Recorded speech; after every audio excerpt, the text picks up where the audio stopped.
Gopi Janabalabha Girvadadari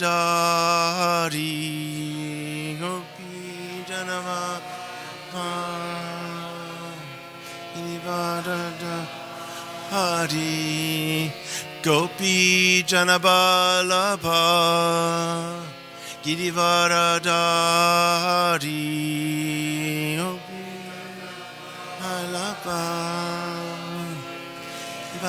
Girivardhari Yashodanandana Prajajana Ranjana Yashodanandana Prajajana Ranjana Yashodanandana Prajajana Ranjana Yashodanandana Prajajana Ranjana Jamuna Tira Vanachari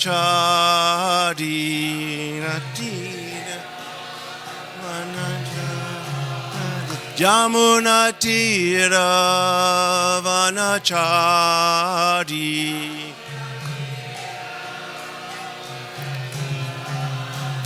Jai Radha Madhava Kunja Bihari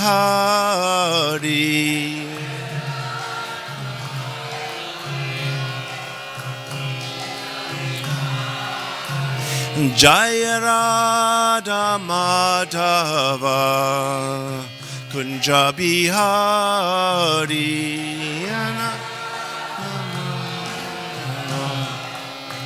Kunja Bihari Gopi Janabalabha Girivardhari Gopi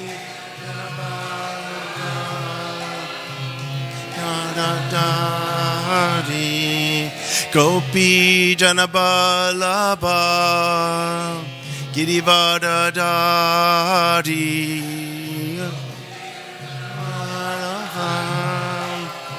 Girivardhari Yashodanandana Prajajana Ranjana Yashodanandana Prajajana Ranjana Yashodanandana Prajajana Ranjana Yashodanandana Prajajana Ranjana Jamuna Tira Vanachari Tira Vanachari Jamuna Tira Vanachari Natina Vanachari Hare Krishna Krishna Krishna Hare Hare Hare Rama Rama Rama Hare Hare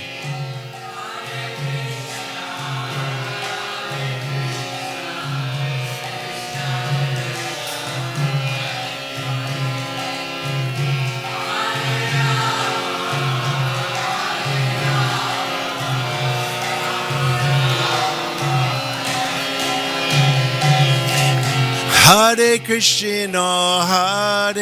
Krishna Krishna Krishna Hare Hare Hare Rama Rama Rama Hare Hare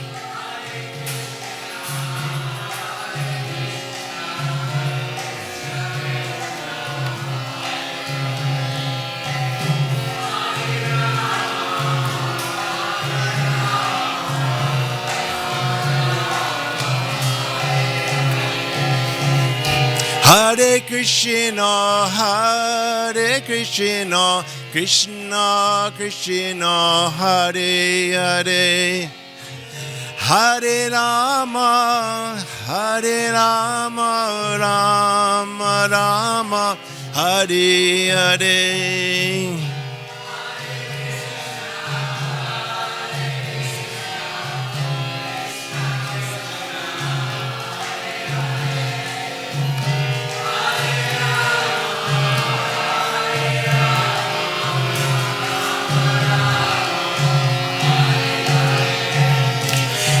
Hare Krishna, Hare Krishna, Krishna Krishna, Hare Hare. Hare Rama, Hare Rama, Rama Rama, Hare Hare.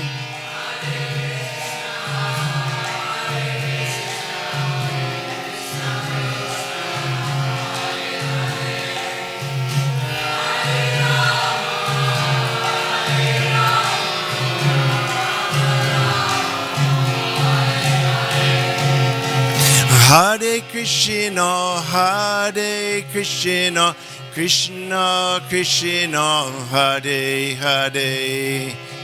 Hare Rama, Hare Rama, Rama Rama, Hare Hare.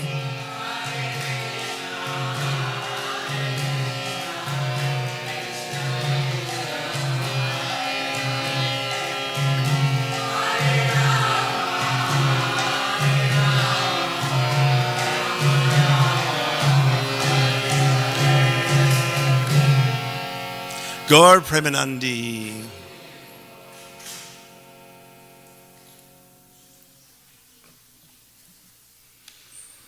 Hare Krishna. So welcome to the seminar which is called the Book Changes Seminar, but actually somewhat of a misnomer. We're going to get a context for how we go about discussing the book changes, and it's a kind of historic event because there's been a lot of dissension and discussion in the past 25, 30 years about the book changes, and we have very lucky to have with us today two very scholarly devotees who've dedicated their life to Bhagavad-Gita and the editing of Prabhupada's books in the case of Dravida. Garuda, as you all are aware, is a scholar who is now going to be fulfilling Prabhupada's dream that there be a chair at the Graduate Theological Union in Berkeley. This was something Prabhupada wished, he enunciated, and now it's come to fruition. So as well as being an author of a number of books, being recognized in the educational community for his expertise in simply and solely the Bhagavad-Gita, I just want everyone to know what the credentials are of the people who are here, because they have access to aspects of editing, professionalism that we may not be so aware of if we're not in that field. So I was thinking of how to create a mood before we begin, and I just was thinking of my mother, actually, because my mother I love dearly. She's a terrific person, but she, like many other of our parents, does a very heinous thing. She eats the cow. My mother has not learned to become a vegetarian. Does that mean I don't love my mother?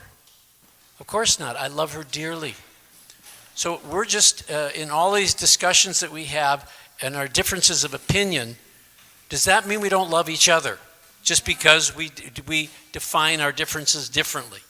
No, of course it doesn't, but sometimes we get carried away in the passion of our conviction or how we feel we're going to represent Srila Prabhupada's interests. So just think of how you love people who are doing things that are much more vile, much more destructive than having a difference of opinion in this arena. When you participate in the discussion area, be respectful, honor the devotees, please, and respect their differences of opinion. If anybody becomes too passionate about their discussions, I may cut you off. I have that right. Please allow me to express right now the idea that you give me the authority to know when it is I need to cut somebody off. Does everybody agree with that? Anybody disagree? Because I appreciate the trust that you'll give me in that. I couldn't be cut off from a better person. Okay. Truly, Thank you very much. Because, sometimes he talks way too much, so I may have to cut him off. So let us garland our guests, Dravida Prabhu and Garuda Prabhu. Let's give them a round of Haribols and applause for coming here. This is an historic and a very important seminar. I also want to extend my gratefulness to Savas Prabhu, who is hosting this and it's a brave thing to do, and I want to give them all credit. Hare Krishna. Just a couple of words. And that is that I just like to remind everyone, this is Srila Prabhupada's temple. He purchased this building here. He installed Rukmini and Dwarkanath. He was here personally for that. He oversaw this temple. He loved this temple. He came and visited many times. He upstairs, he translated his transcendental literatures. So I'm hoping and requesting that we use discretion. Think of what you're going to say. And if you say it, let's use Vaishnava etiquette. Let's have respect for each other so that everything can go on nicely, but with Vaishnava etiquette. Thank you very much. Right. Hare Krishna. Thank you, Celestial. Okay, can we begin? Yes, please. Thank you, Suhasji, for again making this possible. And I also thank Nisringananda for being willing to MC this seminar. Let's see. I don't know how possible it is to. The light's out there. But of course, there's light here. So, yeah. Okay. Is it possible to turn off those lights up there? Someone know how to do that? Okay. Okay. Great. Okay. We see that makes a difference.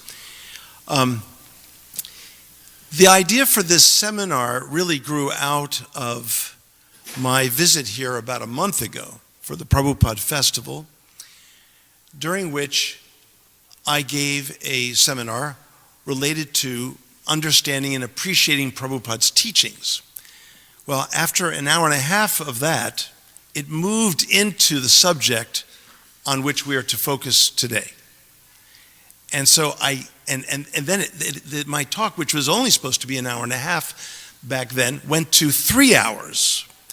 So I saw the need to come back and really address this kind of issue directly. So, in fact, when I was here last time, I accompanied my namesake up there, and you can see, Rameshwarji was very kind to take this picture and send it to me. And so I'm Garuda Das in Los Angeles. So here I am again, serving my master, the Garuda. Okay. So let's start here. First, what I want to do now, we're going to have the 2.5 hours. If you can sustain yourselves through the whole program, it will have different sections. At first, what I want to do is I want to explain my motives for being here. Why am I here, and what are my qualifications for even being here? Second, I want to take some time to hear from all of you, and Nisringanandaji will get from all of you, or any of you who would like to express what your concerns are within a single minute, 60 seconds. So we can, in the interest of time and careful thought and articulation. And then I'm going to ask Dravidaji, who so kindly agreed to join me in this, to actually speak a little bit about the kind of work he does when he is working with Prabhupada's books. And then after that, we're going to sort of open and see where things go. And I'm going to maybe return to some of my reasons and motives for being here. So we'll start with the first part. So editing Prabhupada's books, okay, critical tensions that Krishna wants us to address together. This is my a priori assumption with which I'm working here. I am thinking that the kinds of controversies and kinds of dissonances and tensions and passions that have been building up about this issue, my beginning assumption with which I'm working is that really Krishna wants to bring us all together and actually become closer and more understanding and more loving because of it. Now, I could be wrong. I might be proven wrong today, and I'm open to that. But right now, I'm working with that assumption. Amazing things happen when devotees put their hearts together as well as their intellects. In this seminar, we will look at the wider issues regarding the editing of Prabhupada's books, as well as the specific controversial issues. So today is not a debate. Some people have thought that this is a time for Dravida and I to go at each other in a debate. Not at all. It's really to open up the whole question of editing of Prabhupada's books and bring this into a greater perspective and bring it into a kind of broader discussion, which I think it's been begging for. Let's see, what did I do here? Well, we all know this famous verse in the Bhagavad-Gita, Savai pungsam paro dharmo yato bhaktiritokchaje ahitukya pratyata yayatma suprasidati. The operative word here I want to focus on here is ahituki. Pure bhakti involves with being without motive. So how do you actually do that? Well, the way we can do that here today is by declaring what our motives are fully and honestly. In a paradoxical way, that is being unmotivated by declaring your motives, putting them up front. Okay? So that's what I'm going to do. I'm going to explain what my motive is here today. Okay? And I want to say right off the bat, my motive here today is not to prove one side right, one side wrong, to make things more polarized. No, my motive here is to bring the Vaishnava community more together. And I'm willing to serve in certain ways to actually make these unaddressed issues or unresolved issues about editing, I'm willing to even give a little bit of my time to see that this can actually be done. And I've had wonderful discussions with Dravidaji, with Jayadvaita Swamiji, with Swavasji, with others who have been very upset about editings, very upset about that. Yeah, maybe we close that door. Okay. So I've spoken to persons along the whole spectrum of stances. And I'm still at the point of gathering data. I'm actually at the point of gathering data. What I would like to offer today is that I'm willing to continue on with this kind of discussion on this issue beyond today's seminar. In fact, literally beyond today's seminar at 2:30 in the BBT office. I'm willing to field any kinds of discussions, any issues, any particular editing issues and so on. And eventually, I'm also willing to really examine these very carefully in light of all of the issues and propose something very strong and very insistent to the BBT. And they have said that they will listen to me. They will actually agree to execute my suggestions. So, okay, yeah, okay, that's fine. Thank you. But there's still much I have to hear. There's still much I have to learn. Because remember, I've been kind of quiet for the last, 40 years on this issue. But I do want to tell you that I actually was privy to in some sense, some of the beginnings of this when Jayadvaita Swami worked on the Bhagavad-Gita. When I first entered graduate school at the University of Chicago and then later on to Harvard, I was very happy to give out some Bhagavad-Gitas to my colleagues, my peers, who were very smart people. They were in Indic studies. They wanted to know about Prabhupada. Prabhupada was still here in this world in 1976 when I was at the University of Chicago. So they were excited to see what this powerful living master was doing. So I gave several of my colleagues copies of Bhagavad Gita, and later I entered into some dialogue with them about it. And some of them said, Graham, do you have any idea how many mistakes there are in this publication? I said, I guess I've noticed some. And they said, well, I could point out quite a few, and, maybe your publisher, would like to do something about it. Well, I didn't even want to go further on this. And I said, well, no, that's all right. I'm sure they're catching them right now. or something. I said something just to put it off, but it was rather embarrassing to me, to tell you honestly. It was very embarrassing to me. I wanted a book that I could proudly present to my colleagues in the intellectual context and be able to be confident that they're not going to come back to me with editorial issues, but rather to focus on the content issues.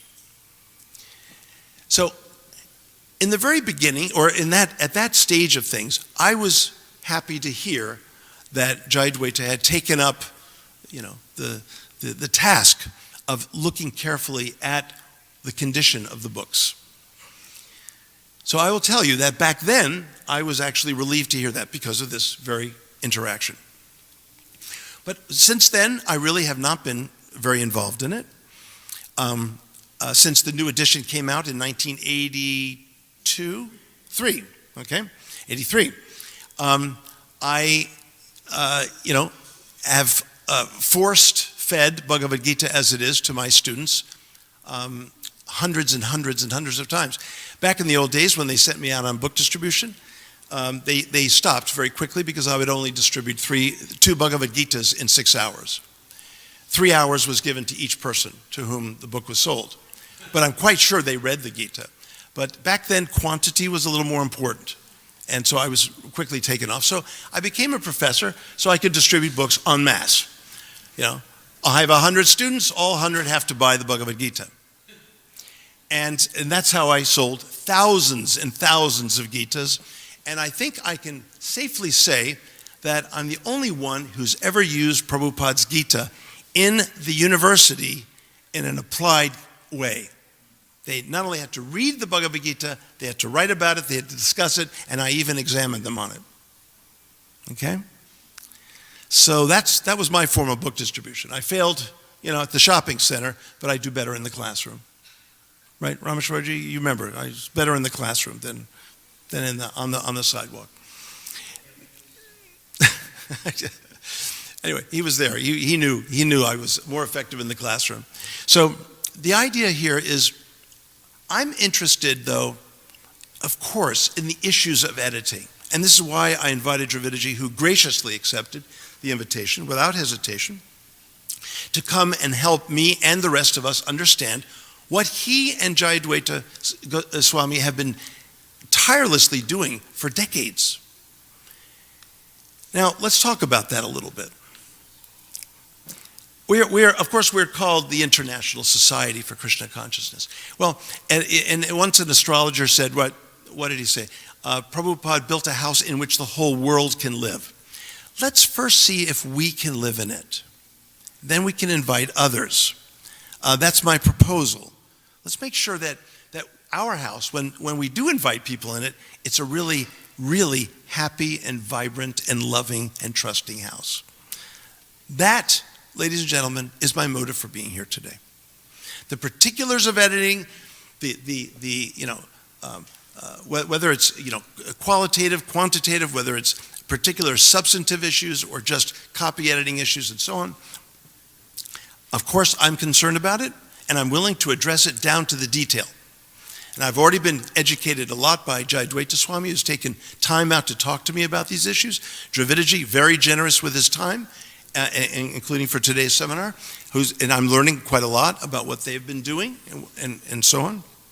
I want to learn more. I want to learn more about others' concerns and others' feelings about it. But I think it's important to know that Prabhupada most wanted a society, which means that we're let me see here, that's a misplaced slide. A community of people having shared customs, laws, and organizations is a nice, clean, lexical definition. An organization formed for a particular purpose or activity. Our purpose is to infuse one another and other souls in Krishna Bhakti. I don't think any of us can disagree with that. We're here to enthuse one another in the Krishna Bhakti process. If there's a problem with editing, then this is something that should only further bring us together and enthuse us. So how can that work? Okay, and we're going to talk about how that could work. Another definition, a collective consciousness of the divinity of Krishna and the seva performed together. So that's my sort of applied definition from the above definitions. So Prabhupada, these are some Prabhupada quotes. Our society is like one big family, and our relationships should be based on love and trust. Well, this love and trust formula I saw is a little hard for devotees to understand. I read an article from a dear godbrother of ours who said, we can love Krishna and we can trust the devotees. So he divided it up that way. I can't really love any of you. I'll love Krishna. You guys are okay, but I love Krishna and I trust you. Or at least I hope I can. Anyway, it was very tentative. Prabhupada didn't qualify love and trust. He just full on love and trust. And he didn't divide it between human and divinity. Both are to be loved and trusted. Again, my motive here is to establish that mood. And within that mood, come together in dialogue, in sangha, and discuss the challenging issues. But I also want to bring these issues to a wider level, which I'll do shortly. You are spiritual children of mine. Now, how many parents love it when their children fight? Anyone here? A lot of people in here are parents, right? Anyone here like it when their children fight?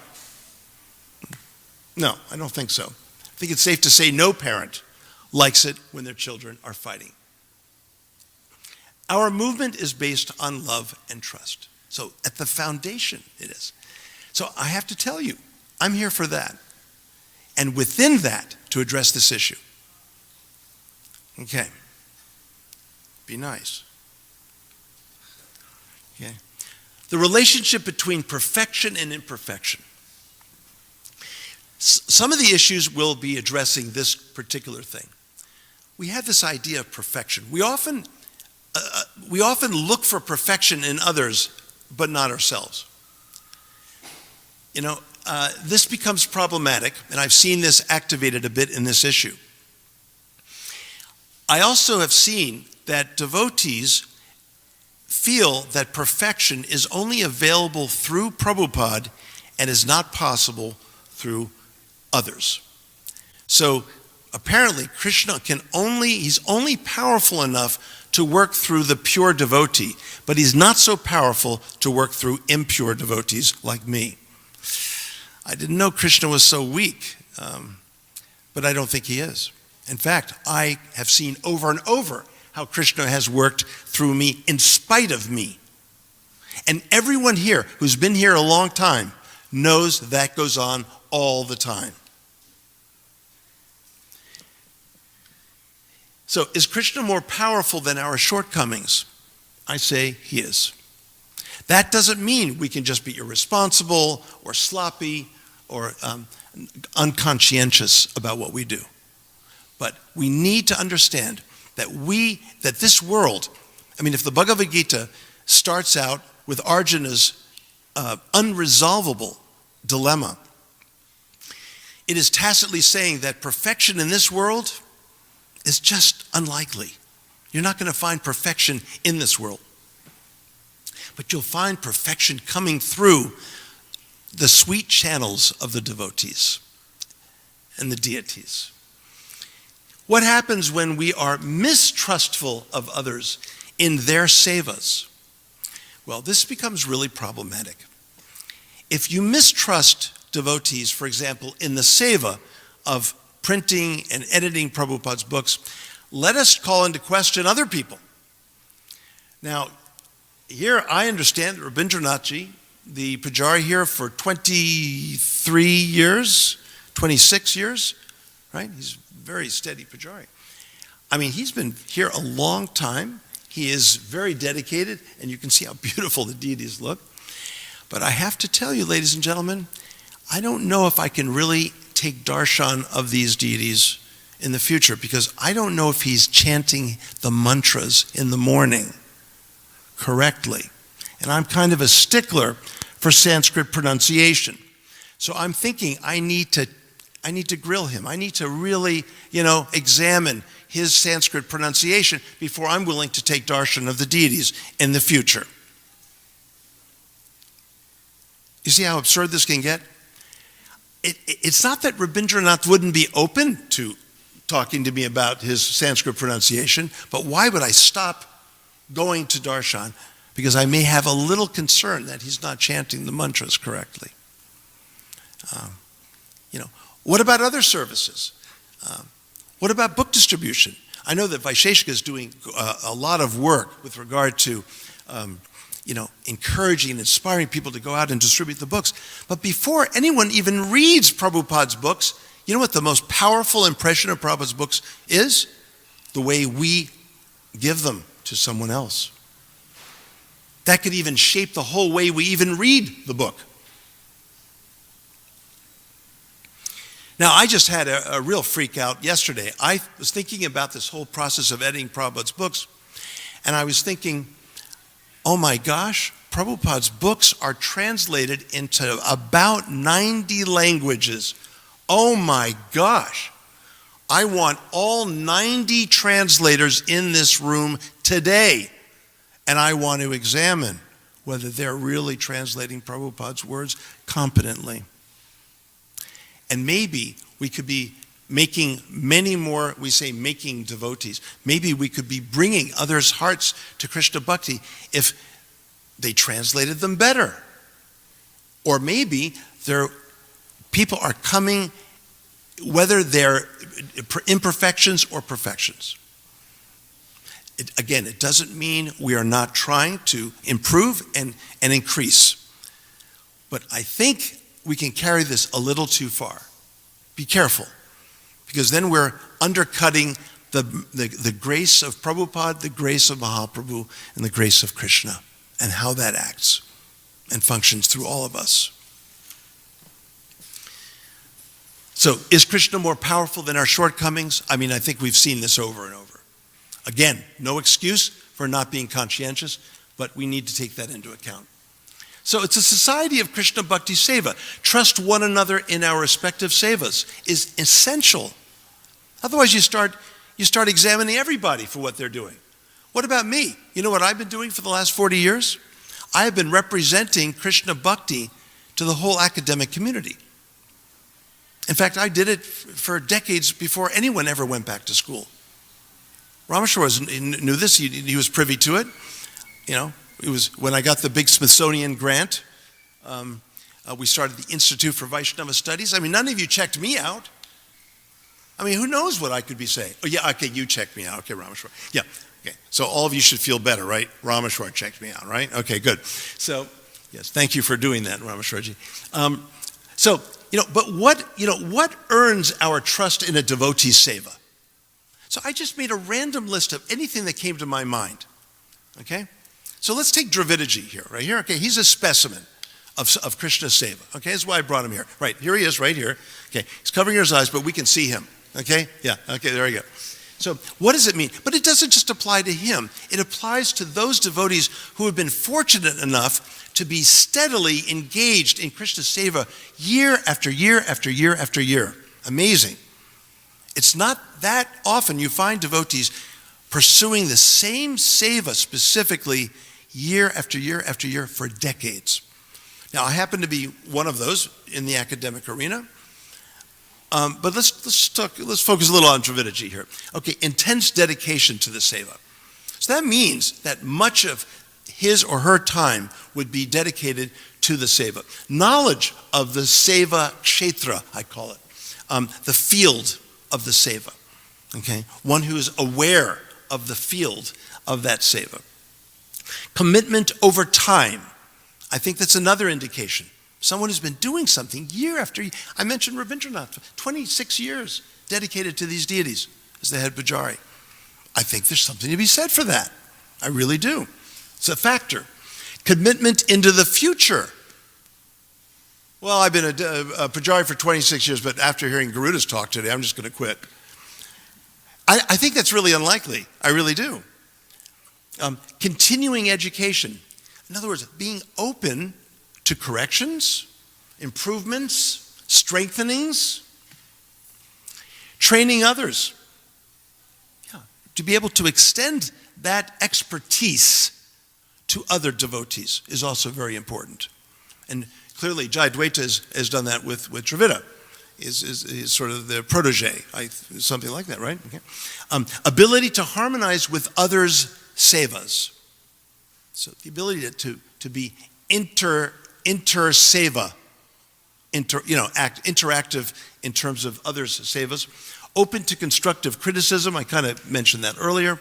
Proven qualifications. So by doing it and practicing it and cultivating something over time, again, is earned qualifications. Sometimes they're external qualifications, like education of some kind, degrees or whatever, but purely motivated or unmotivated.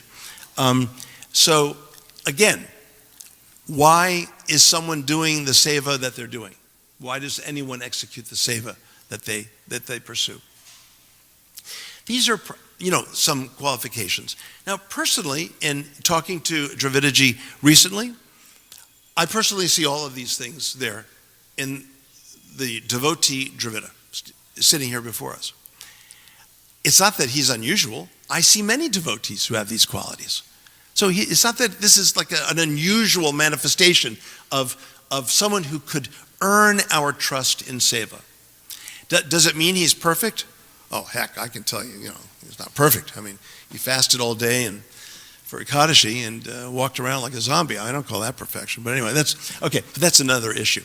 Okay, but seriously, devotees do earn trust. Even when we make mistakes, we're open to improving, we're open to strengthening. So, I already sort of addressed this. Translation of a translation. My gosh, do you have any idea how many mistakes in translation that could be made? Or not mistakes, but skewed meanings and so on. Well, this is a book that I wrote. It's an outcome of my Harvard dissertation, doctoral dissertation, called Dance of Divine Love. It's printed by Princeton University Press. So there's a devotee in our movement who is fluent in French and fluent in English. I asked him to translate the very important first verse of the Rasa Panchadhyayi on which this book is based. And he looked at it, and he came back a few weeks later, and he gave me 3 different versions of a fairly simple verse. Bhagavan apita ratri sharadot pulla mallika viksharantu manaschakre yogamayam upashritaha. It's a very simple Puranic shloka verse. Nothing terribly complicated. I will tell you that in translating it, I did spend 3 months trying to translate that simple verse because it's so deep. Not because it's difficult Sanskrit, quite easy, Sanskrit-wise. It's very deep. After 49 tries of really going through it and meditating on this verse, I came up with the translation that's been printed. This devotee came back in 3 weeks with 3 different translations in French. And he gave me the disadvantages and advantages of each one of the 3 verses. And I totally freaked out and said, I never want this book translated ever. Okay, now you see, there's Garuda expecting perfection. It's not going to happen. If anyone reads Bhakti Charu Swami's recent biography, for which I wrote the preface and gave him advice in writing it and so on, when he first started, there's a section in there where Prabhupada had Bhakti Charu translate his books into Bengali. Bhakti Charu's mother tongue and Prabhupada's mother tongue. And there's a whole section there where Prabhupada says, no, I don't like this, so you do it again. Do it again.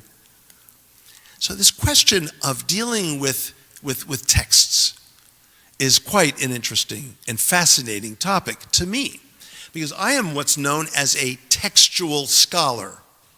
That's what I do. I have published with the best presses in the world, HarperCollins, Princeton, Oxford, Yale, Columbia. I know how publishers work. I've had direct contact with editors in these contexts. And I also know about language. I actually know what an adverb is. How many people here know what an adverb is, honestly? Okay, a little less than a fourth. Okay, shame on all of you. Okay, no, not really. Grammar is not anything I particularly liked in grammar school. They used to call it that. But it's something I became totally immersed in when I was learning Sanskrit. And grammar is to literature as bones are to the body. And really, if you want to know what a sentence actually is saying, in a deep philosophical way, and you're working with reason and rational discursive thinking, philosophical thinking, you really need to know grammar. Now, that's not to say that everyone here has to go out and learn grammar before they express concerns about the editing of Prabhupada's books. But be it known that Dravida is rigorously trained and knowledgeable about grammar, as is Jayadvaita Swami. Some may say Jayadvaita Swami is a high school dropout. Well, apparently that's true. But so am I. I'm a high school dropout. I just happened to drop in and never got out again. But that's a different issue. So here we are. You know, if you think there's a clean formula, for precise formula for dealing with the editing of Prabhupada's books, I will tell you that there isn't. There isn't going to be. Now, we invoke as much as possible what Prabhupada said, what he wished for, the stages of his reactions to the Prabhupada's, his disciples' work in editing and so on. That is a wonderful place to start, but you could have several different finish lines. You may think that you've got the answer, but you'd be surprised.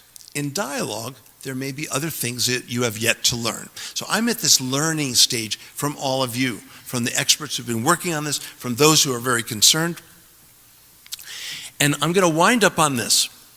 I would like to invoke the method of understanding embedded in the 18th chapter of the Bhagavad-Gita.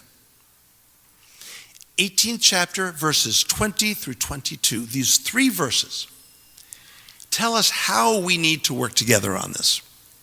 Krishna tells Arjuna that if we see one thing, and we see only that one thing, and we're so grasping of that one thing as if it's the whole thing, this is tamasa.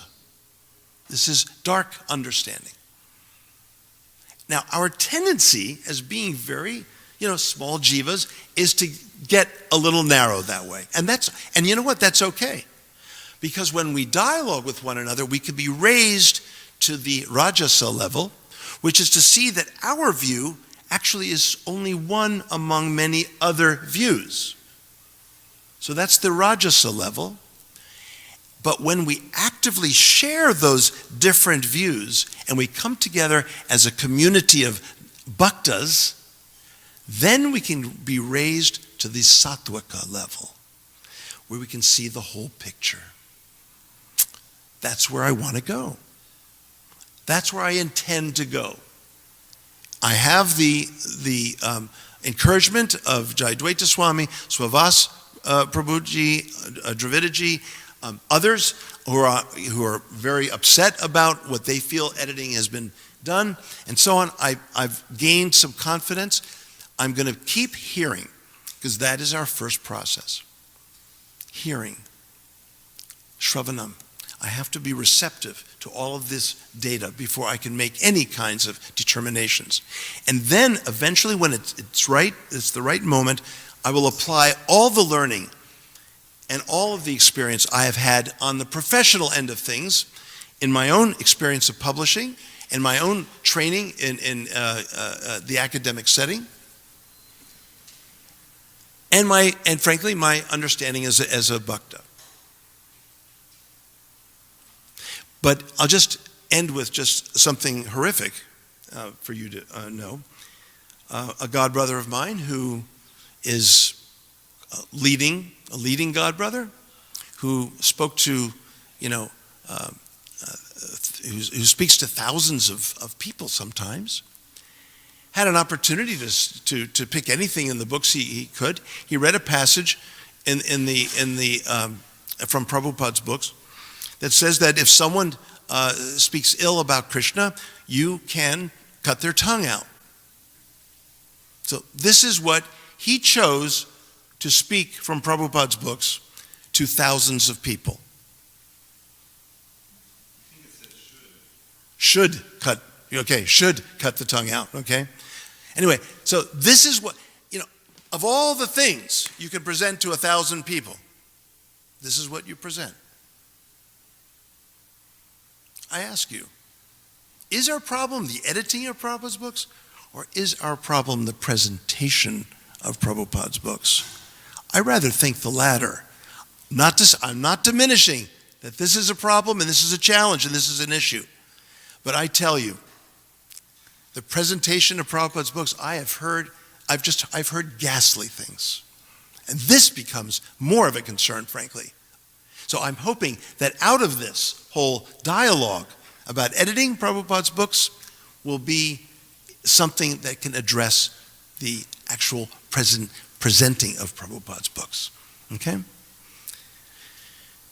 So, Nasriyanandaji, I'm just going to, we can field maybe just some quick questions now, maybe quick. And then I want to move to Dravidaji's presentation. Oh, wait a minute. Actually, we were going to, just if anyone wanted to speak for a minute on their concerns, I think that would be good before Dravidaji's presentation, because he could possibly address some of those things that come up. All right, so let me just repeat. We're going to have a 1-minute comment per person. I'm going to start with Kusha, and she'll pass the mic around, and then you can pass to Rameshwar Prabhu, and then around and all the way. Whoever has their hand up. Or you want to start with Rameshwar? No, he doesn't know what 1 minute means. It's 60 seconds, Rameshwarji. Now, first of all, I see Rameshwar, I need to tell all of you, as an extraordinarily valuable resource in getting educated on these issues. He has had so much interaction with, with Prabhupada on the BBT. He was the person in charge of BBT in all those years when the books were being produced. So I do plan to consult that. What's that? Well, because we're just getting a smattering now of what people's concerns are in the interest of time. Now, later I will have far more than 60 seconds. So I want to say that at around 2:30 in the BBT office across the street, I'll be there and I can sit there as long as you can sit there. Okay?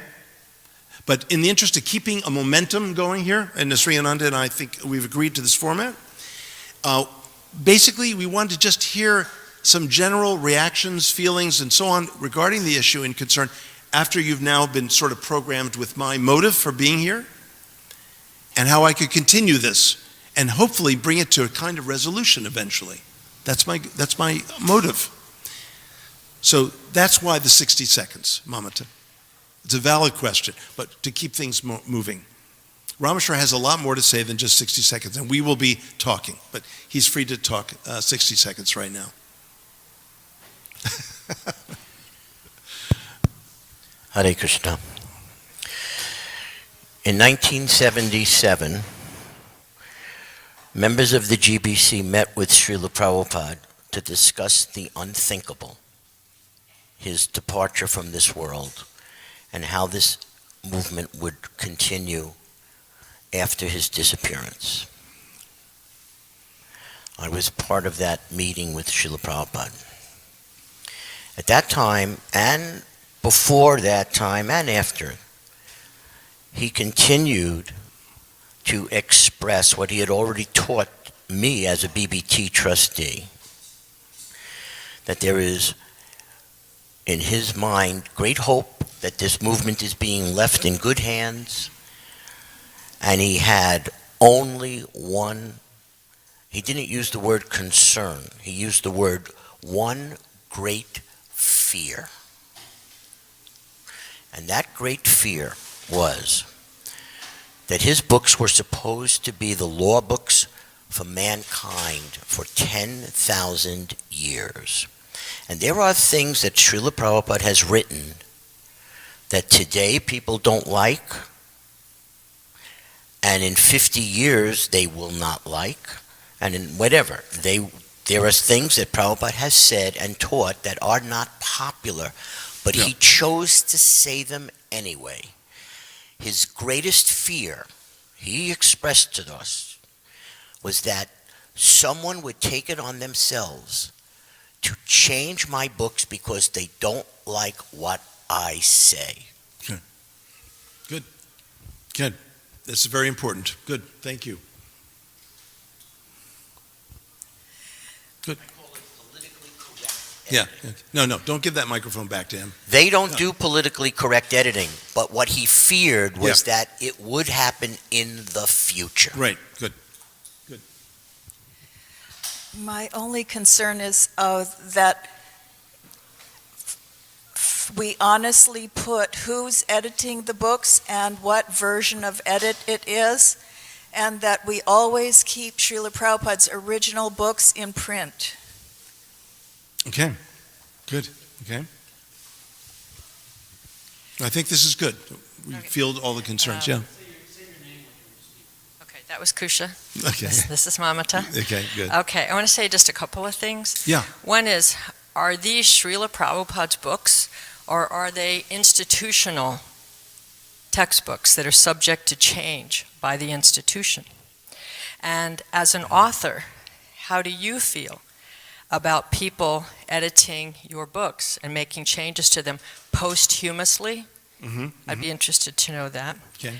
And also, I think people don't have a problem with correcting grammar and punctuation, but to go beyond that, what is the need? I haven't heard what is the actual need to go Okay. beyond that, to changing So we Good. come back to, are these Yes. Prabhupada's books, or are they institutional Good. textbooks? Prabhupada picked out certain pictures, so many things. They were personalized by Yes. him. And who are we to change that? Yes. Okay. Good. Thank you, Mamata. Yeah. Anyway, this is not mandatory. You don't have to speak, but we're offering this to you. Yes. Good. Madhavi Lata. Madhavi Lata, and I just was just on a personal level of picking up a book and reading it, and I feel like I have a good memory. And then when I pick up the same book at a later date and it's a different Addition. wording Yeah. Okay. than I had recognized before, it's a little confusing to me. So Okay. that's Okay. all I have to say. Good. Okay. Fair enough. My name is Nagapatni. My concern is that the editing is done in such a way that Hold it closer. the editing is done in such a way that it doesn't legitimize Srila Prabhupada's work, and that it won't be disregarded because it wasn't done properly. Okay. Good. Hi. I have heard from, I'm Radhika Seva, Hare Krishna. I've heard from many people outside of the movement who are reading the Gita from the first time. There are certain things that really turn them off, like turn them away from the movement, that I think the wording. Mm-hmm. So I think that when you're preaching to other people, or like someone's reading the Gita for the first time, you have to be careful about certain words. And in that respect, I think that sometimes having another version isn't necessarily a bad thing. Right. Okay. Good. Fair enough. Yeah. Sure. Hare Krishna. My name is Ayanka. Okay, very I'm a good. newcomer. I have something common between you and me. I Oh. went to University of Chicago, Oh. Graduate School of Business in 2001 to 2003. School of Business? Yes. Oh, that's where we divide. Executive Yeah, MBA yeah. program. I don't know anything about business. That's fine. I don't That even know was how to in- spell the word. And I'm a newcomer, so I haven't read any books yet, so Okay. I can't comment anything. Okay. I'm going to start with the Gita book. Okay. Very good. Very Thank you. good. Yeah. Thank you. Hare Krishna, my name is Nandini Radha Devi Dasi, and this area is very new for me, so I'm really not qualified to address my concerns. But I have a simple question. Very grateful to the services offered by His Holiness Jayadvatva Swami Maharaj and Dravida Prabhu. But when we're talking about a second and third generations of devotees, My question is, for future editors, when we are recruiting future editors, are you requiring them to have a very professional material qualification? How are we grooming our future editors? That's Okay, just my good. simple question. Yeah, good. And that raises the question is there a future editing even? And should there be future editing, or is there a cutoff point and so on? Yeah, good. Bhagavad-Gita, Mamata and I both worked on the Macmillan Gita. And last time you were here, Gunamayi gave a very nice suggestion about an atom at the back of the book listing these are corrections. And why not put something in that's totally honest that says Prabhupada had been very ill. We didn't, as disciples, we didn't know how long he would be around, and we wanted to get his publication out. So some mistakes were made on the part of his disciples and editors. We'd like to correct them here in terms of grammar and things that where words were misinterpreted, and do something like that. But to change the mood, the syntax, it's not right. And that book Prabhupada was very happy with because it made devotees. The proof of the pudding isn't, right? So it was making devotees, and that was a big consideration.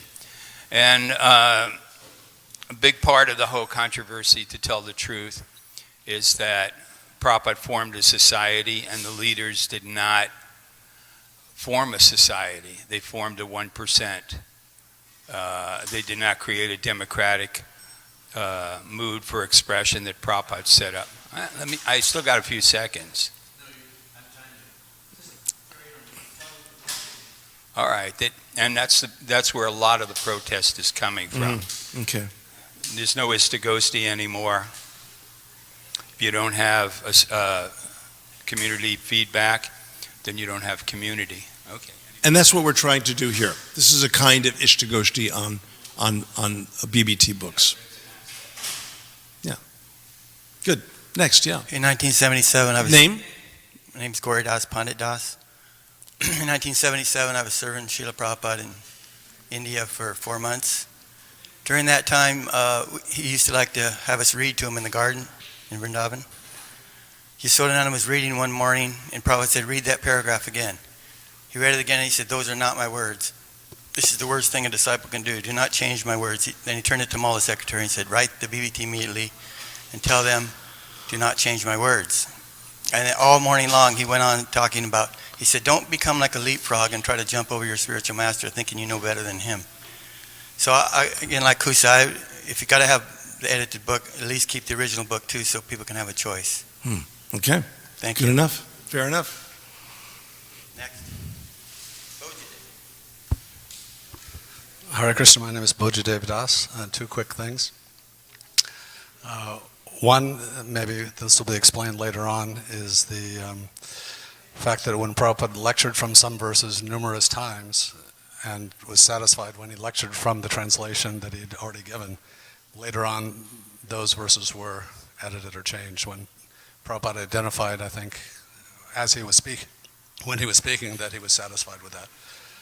The second thing is, as you said, the topic of continual editing, that this is, now the door is open, so where does it end? Is Jayadvaita to the last editor and then it's cut off forever, or are there different versions put out, or for future generations they may have the same rationale? Well, this isn't exactly what our modern editing standard is, so we need to redo it. So it can not go on forever, but I do believe both sides have valid points to make, and I think the discussion's great. Good. Thank you. Good enough. Yeah. My name is Mahesh Rodas. I wasn't really going to say anything, but I did think of something while the program was going forward. And I was thinking in terms of the paintings and the illustrations, which I believe there was some discussion about that too, but not being changed. But if we apply the logic that if there were some grammatical errors, that commas needed to be there, or colons or whatever, and for the academic community that it's important that we need to at least put it in language that's respectable, then I would like to suggest that maybe the same kind of logic could be applied to some of the illustrations, particularly really early ones. And there's nothing coming to my head, but I just remember when I first came to the movement, there were some paintings that I saw. I have a little bit of a background in this field. There were paintings that were done, and I looked at them and I said, they're kind of, I don't mean to offend anybody, but I just thought these were very quickly executed, maybe a little bit childish even.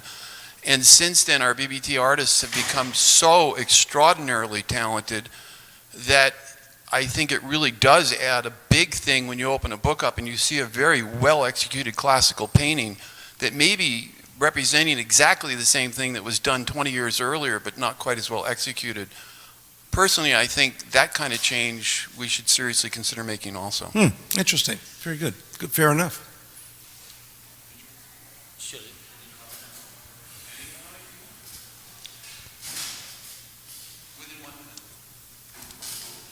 Hare Krishna. My name is Punyatama.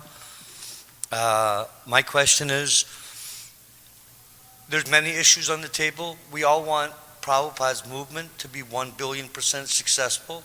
We all want the guru who lives in his books to be able to preach for the next 10,000 years. But there's some obvious issues that have arisen. And the first one I would mention is if Prabhupada sat with the artist and co-created, as Rameshwar Prabhu has spoken about previously, created a painting that was the first painting on the Bhagavad-Gita, and he gave us an instruction not to change that. He put the book to his head and smiled a universal smile in Bhargava's picture of him. And he left instructions not to change that.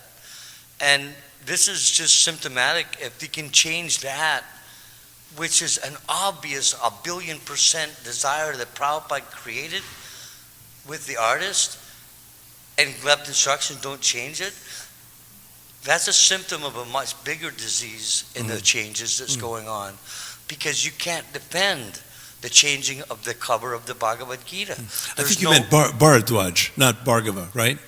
Bharadwaj's painting? Yeah.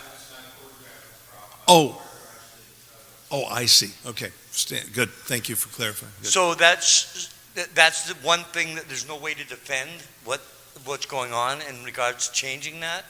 But then, so I'll just leave it at that. Yeah, good. But fair enough. Okay, Hare Good. Krishna. Thank you. Anyone else?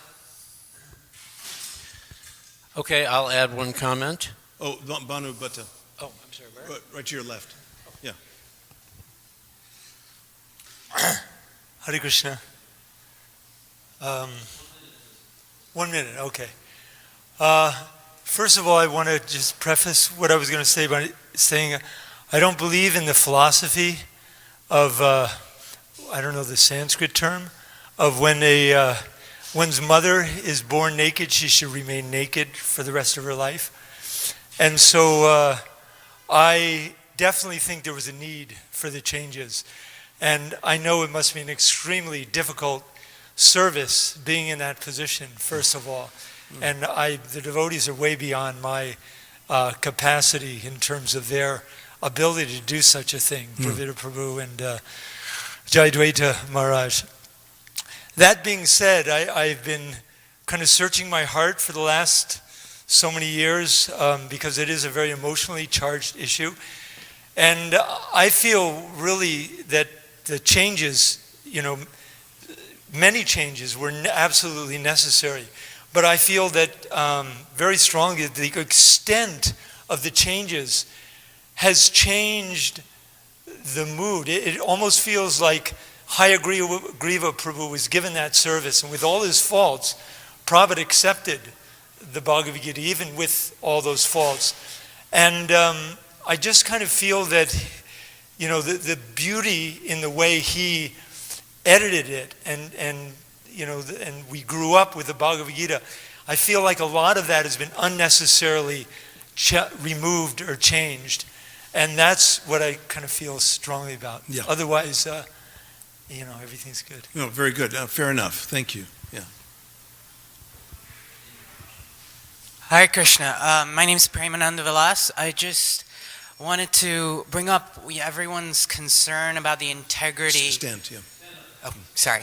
Everyone's concern about the integrity of the books makes me think, I just wanted to put this out there for devotees to think about, concern about the integrity of the message of Prabhupada. the fact that if we are thinking in the time scale of 10,000 years, which has been brought up several times, language itself changes over time, and the meanings of words change within a century, 10,000 years let alone. So that changes this discussion, and I hope that comes up in some way. Important factor to consider. Anyone else?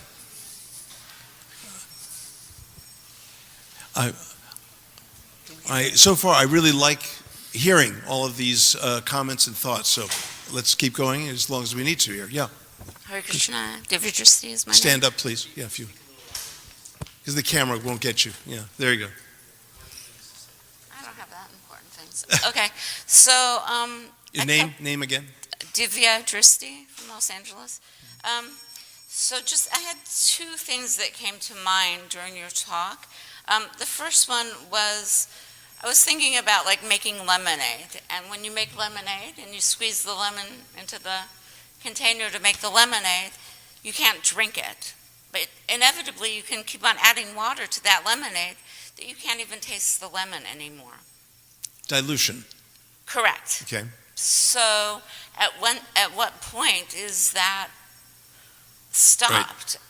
With When does it stop being lemonade? When does it stop being lemonade? Okay. Exactly. Actually, it was a few years ago, actually on Gita Jayanti, that I read the Bhagavad Gita with a friend who didn't have Prabhupada's Bhagavad Gita, had the revised Bhagavad Gita. And she would read a verse and I would read a verse. And I was like, are you reading Prabhupada's Bhagavad Gita? Are we reading the same book? That's how drastic the changes were. And it wasn't even evident in my mind or in my heart or people were talking about changes. So that was the first thing. And then, I'm sorry, am I over? Okay, quickly. And then the second thing was, you yourself said in your talk that you were given 3 different versions of the same verse. That's right. That you had translated. So yeah, you can go and if we can all sit in the room and we can get 50 different versions. But Prabhupada is the one that translated these books, and this is my personal feeling on it. And Prabhupada told us that even if we can understand just one word that he said, just one word, even the word A, if we can understand just one simple word of what Prabhupada gave to us. So I just have to put my faith in that. Yeah. Good. Fair enough. Yeah. Fair enough. Is that okay? Then I'm going to give my comment. We'll then have Dravida speak. So in other words, you have a 1 minute comment. Thank you. So in the realm of professional editing, I look at Shakespeare, for example. It's 400 years since he's been here, but you can read Shakespeare's original works, and they're by William Shakespeare. And then if you read other works, they're annotated by so-and-so and such, and it's very clear and obvious that there's a difference. But nobody in the English department is saying, well, his language has become archaic, we don't study it, we don't speak it, we don't this it, we don't that it. So it's very confusing to me relative to how the idea of making our language in putting Prabhupada's name there as the author makes any relevance to the issue of what's his original book. Second, the elephant in the room as far as changes would be the word rape. The BBT has made a decision to eliminate the word rape from the books. And Prabhupada, if you study everything that he said about rape, knew exactly what he was talking about when he said rape. I believe that there's a transcendental understanding that comes with sadhana of everything that Prabhupada said.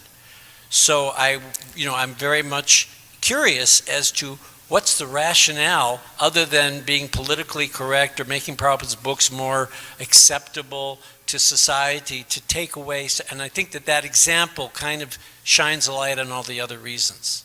Yeah, interesting, very good, fair enough. I'd like to very quickly address a few of these points from my angle, and then that's fine. Okay. Don't be long. Okay. Mamata raised an interesting question that was frankly raised last time I was here. how would you like it, Garuda, if once you died, someone came along and edited your books? Well, I didn't answer quite as firmly as I will now. Someone came along and edited this book after I died, I would be livid. But if this book were translated into Bengali, a language that I don't have great command over, and the person I entrusted to edit the books didn't continue to make sure that I didn't look like a fool in that language, I would also be livid. English is my language. I'm considered a pretty good scholar. I know how to write in my mother tongue. Now, there was a time when I was fairly fluent in Bengali, back in the 80s, when I practiced it. I actually spoke it and wrote a little bit in it. But in no way could I have the confidence to speak and write in a language that wasn't my mother tongue. I would depend on others to make sure I presented it in a refined way. I would be very dependent. The other thing is that, there's this insider-outsider tension. On the inside of the movement, we are all lovers of Prabhupada. And love does have a little bit of blindness involved. It's easy to, how can you love the beat up booties of a little child that belongs to another parent? I mean, they're just beat up booties. It should be thrown out. But the mother is going to say, oh my God, this is precious. And I mean, every crease, every wrinkle in it, I remember how, my kid used these shoes. On the outside, the prema netra doesn't exist, the eye of love. On the outside, they're looking for rational discourse. On the outside, they're looking for fine literature. On the outside, they're looking for something that's being put forward in a sophisticated way. So there's a tension. And I'm not saying that one side is right, the other side is wrong. I'm saying that there's a tension there. And it's not easily resolved. Because the way we read Prabhupada's books is not the way that outsiders read Prabhupada's books unless they're so ready for Krishna Bhakti. Because Prabhupada's books are the fast track to Bhakti. You can read, just read Amazon.com. Read Bhagavad-Gita as it is. Go through the comments. It's very clear who's on the inside and who's on the outside. Very clear. Prabhupada will say yoga in the word for word equals yoga. And then in the translation, it will say devotional service. People mistrust that kind of thing. But a devotee who's ready to receive and drink Prabhupada's teachings will embrace that and understand, that is where yoga ultimately goes. That is what yoga ultimately is devotional service. I did a whole translation of the Bhagavad-Gita just to prove that Prabhupada was not wrong in translating yoga as devotional service. The whole book is to prove that.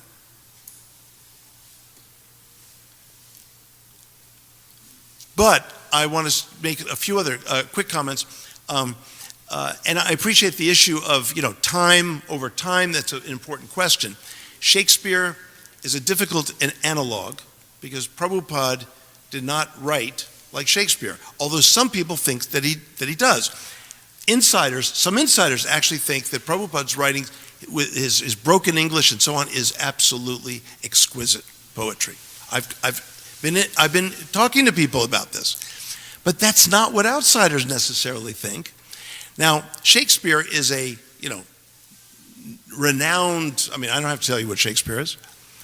So everyone, people study Shakespeare all over the place. People, study the kind of English, the Elizabethan English that he spoke, and they read it in that. And then there are books now, the No Fear Shakespeare books, that put Shakespeare in today's language so you can appreciate what's going on in the old language. So that's an interesting approach. Anyway, I really do appreciate the way all of you have volunteered your thoughts and concerns. And what I think it would be good to do now is to move on to Dravidaji's presentation, because I think with some of this in mind, you might be able to refer obliquely to some of this, maybe. So, where's my little, oh, here it is. Okay, good. No.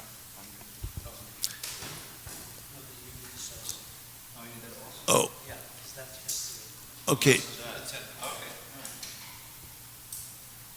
Okay, let's see, I have to skip some of this. Okay, here we go. Dravidaji, this is where you wanted to start, isn't it? Yeah. Okay.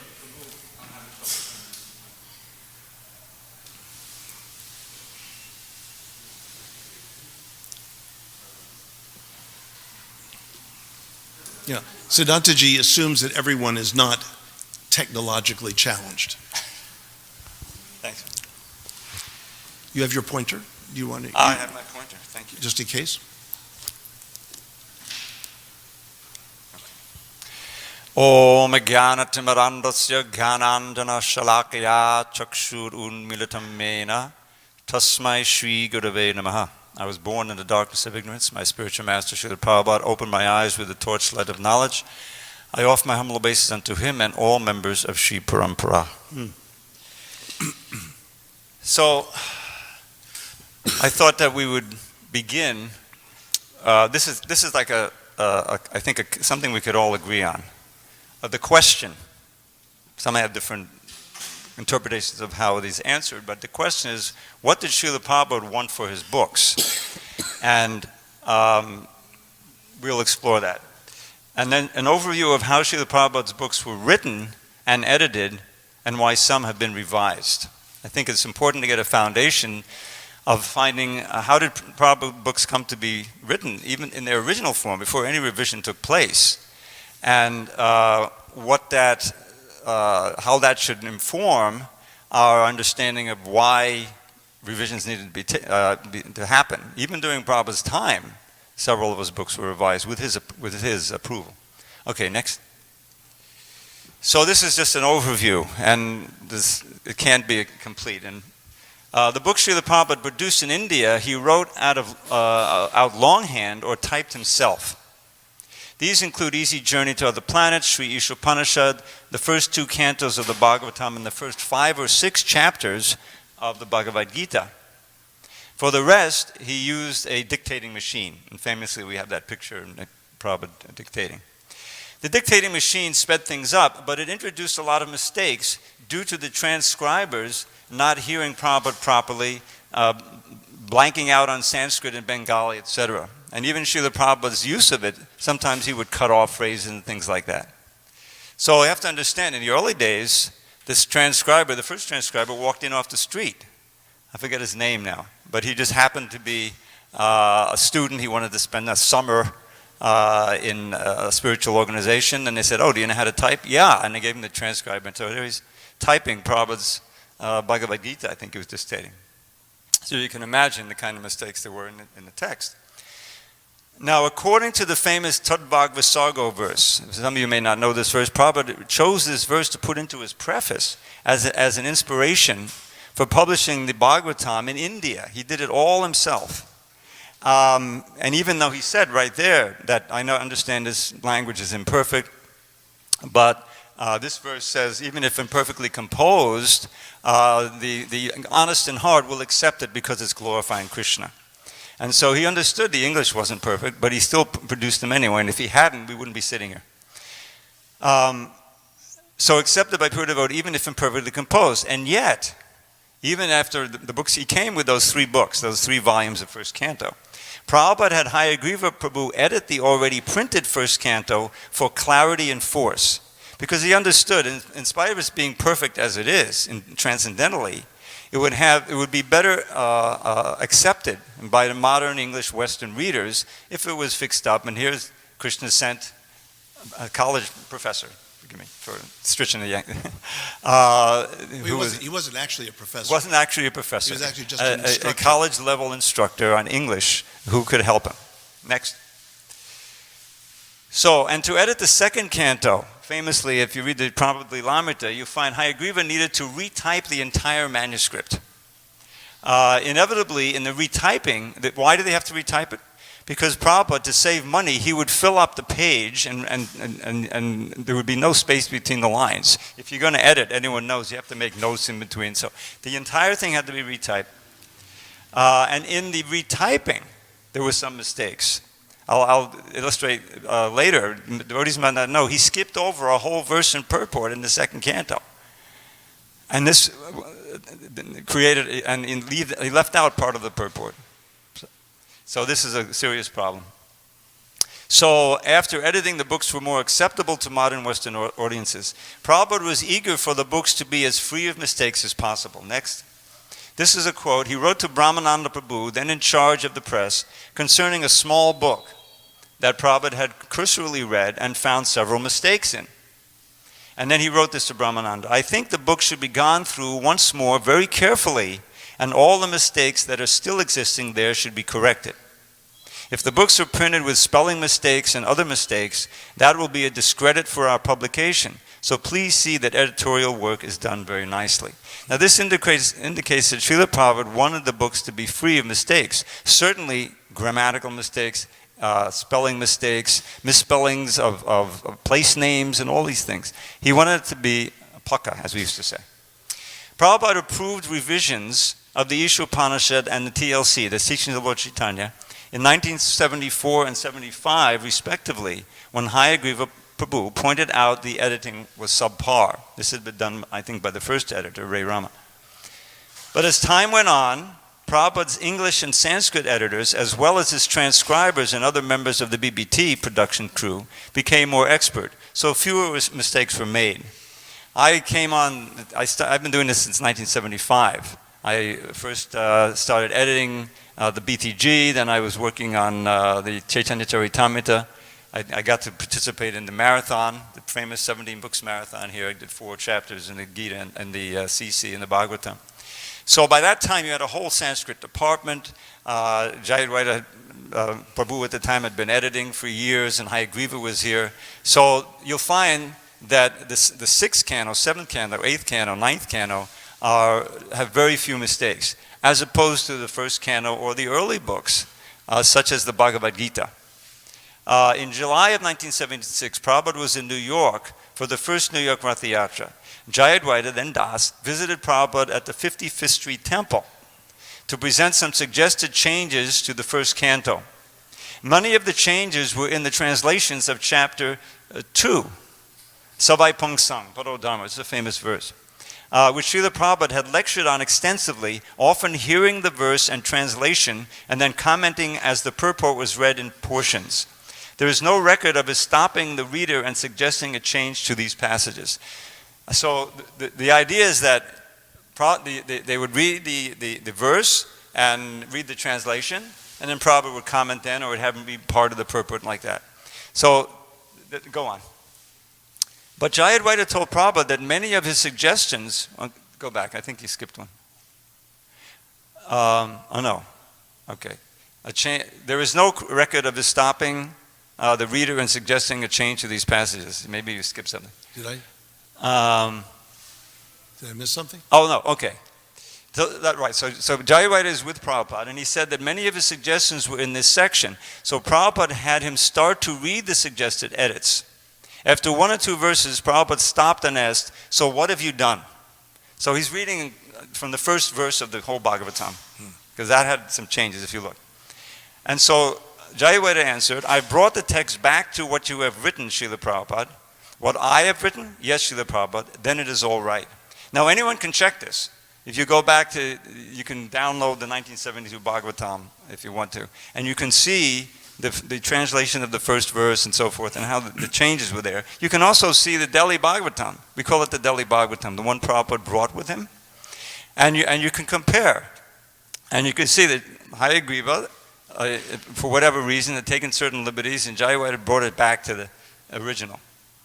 So the great significance of this event, now this is why I quoted it at length, is that Prabhupada accepted the edits by Jayadvaita unseen, even though he had heard many of the defective verses and not made any suggestion that they be fixed. Conclusion: even if Prabhupada heard verses read to him and made no comments that there was an editing error, that doesn't mean he would not approve a fix by his trusted editor, Jayawada Prabhu. Now, it does mean that we be extra careful and extra, in changing something like that, because Prabhupada heard it and he didn't say anything. But when you go over it, in other words, Prabhupada's hearing these read to him. Now, the editors are looking at the text, they're looking at the synonyms, looking at what Prabhupada originally wrote in the Delhi Bhagavatam, and they're seeing that this was changed and messed up. And I'll have a couple of illustrations, in the... Later, yeah, it's coming, hopefully. Okay, so indeed, shortly after this conversation, Srila Prabhupada wrote a letter to Radhaballabha Prabhu, the BBT production manager at the time, containing this endorsement. I don't know if we're going to show that, but we have that facsimile of the letter. Yeah. Concerning the editing of Jayawada Prabhu, whatever he does is approved by me. I have confidence in him. Very important statement. So let's fast forward to June 22nd, 1977, the date of the famous Rascal Editors Conversation. I don't know if you're all familiar with that. You may want to look it up in your database. So, Prabhupada is having, now this took place in June 22nd, 1977, just a few months before Prabhupada disappeared. So Srila Prabhupada is having Tamal Krishna Maharaj read to him from the first canto. This is 125, Muniyak Sadhu Prishtoham. This is just before the Savai Pangsam verse. When Tamal reads, I'm going to call him Tamal, everyone knows him Tamal. When Tamal reads the synonyms, Prabhupada becomes angry because there's a mistake in the first one. Munaya is defined as of the sages. The proper meaning is O sages. In the original 1972 printing, a careless editor or proofreader had rendered Prabhupada's O the sages, notice lowercase OH, into of the sages, thinking O was a typo of. You could easily understand that someone is oblivious of the Sanskrit, you say, well, it's obviously of. Right. But it was obviously wrong to everybody. This mistake had been fixed already by Jayadvaita Das in his revision of part of the first canto mentioned above.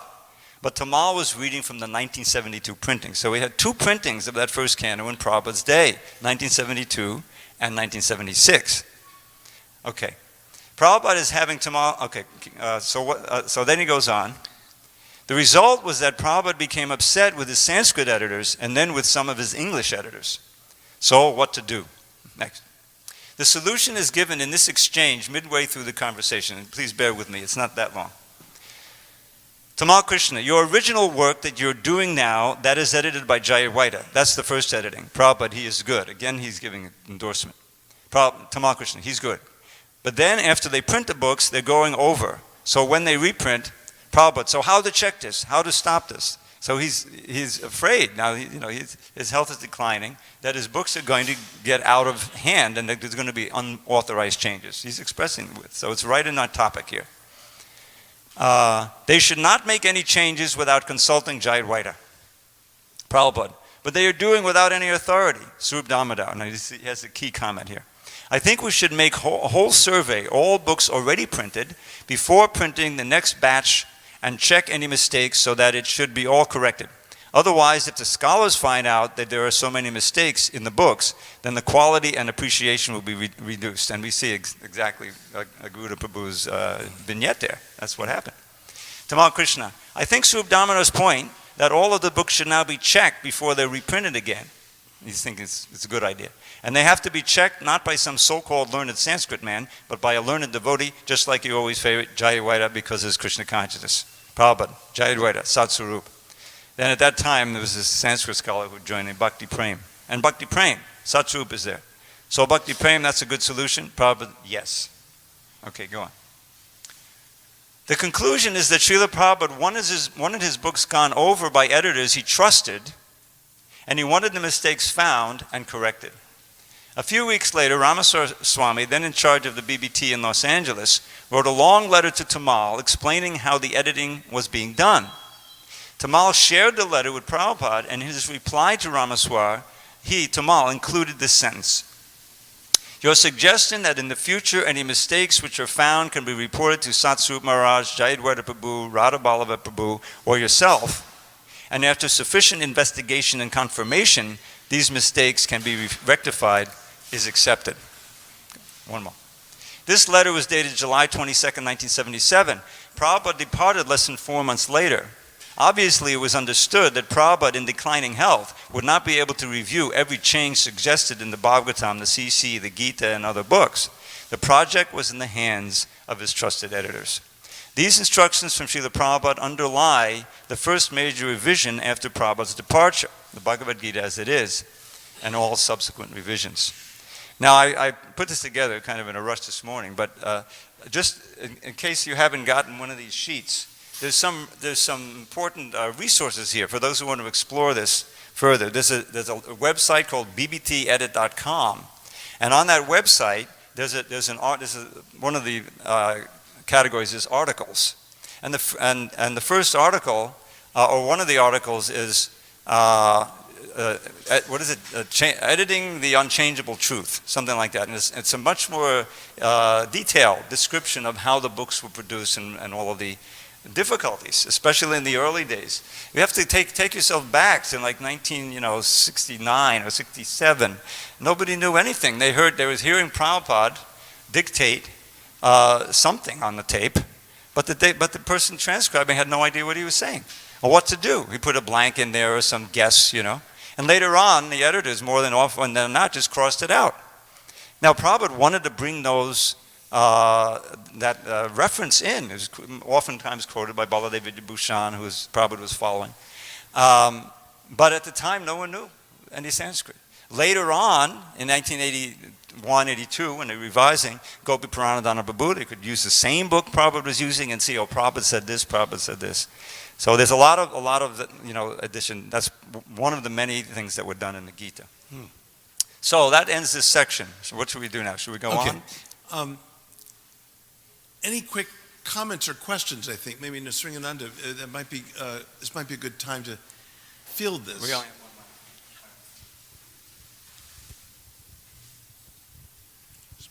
And I said that earlier. I don't think anyone has a problem with correcting punctuation and spelling and making it nicer, and some editing needs to be done, but it doesn't seem like it should go on ad infinitum.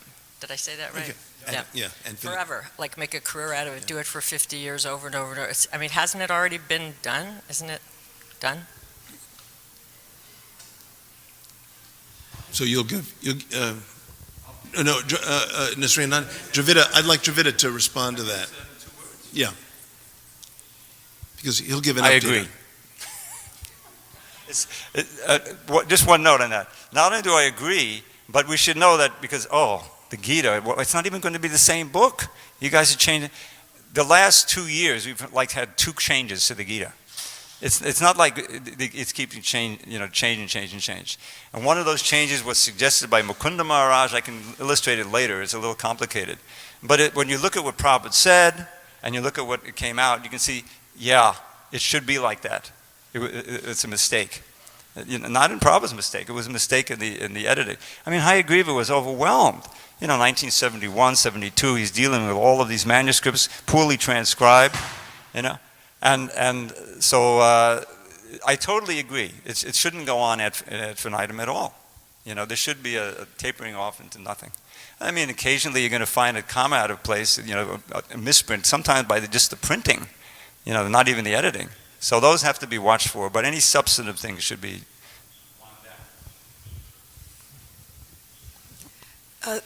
We were studying Nectar of Devotion, a group of us in Vrindavan, and we all had different versions. It was very confusing. And if we had the version of the edit, because someone deeply dives deep into a version and studies it, and they would like to teach from that version, it would be easier. We can go to used bookstores and get those versions. They're still available. But I think that needs to be placed there. So to make scholarship accessible.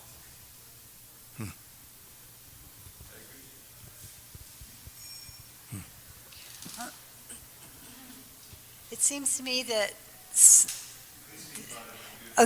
the original Srila Prabhupada's original books, I'm speaking right now, I'm thinking of some of the verses in the Bhagavad-Gita, were so beautiful. They were just flowing and flowery and wonderful. You just felt like dancing and chanting. Whereas you read the edited, and they're very broken and stilted, and there's no poetry. It's not inspiring. Yeah. Yeah. Let me just explain what happened with the Gita. Hayagriva, when I have this book on my shelf, and he had several others, but one of the ones he was consulting for putting the translations in was Dr. Radhakrishnan's Gita. And most of the translations are perfectly fine. But they're more, he thought, more polished, they're flowing. Just like, for instance, the phrase, the Blessed Lord said. And everyone just intrinsically prefers that to the Supreme Personality of Godhead said. That's one of the things that, But actually, Prabhupada, at one point, he actually said, he never said the Blessed Lord said. That was put in by Hayagriva. And many of these flowing translations were, you take, some of what Prabhupada said, obviously he didn't just discard it, but then you bring in all of these others. Now the criterion that Jayawada Swami used was you start with what Prabhupada said. You start, and he brought many of the translations back closer to what Prabhupada originally had. And we can see that these, what we call OTs, original transcripts, are available online. They're actually, and you can see, like, Najayate Mrite Vakadachan. For the soul, there was never birth nor death.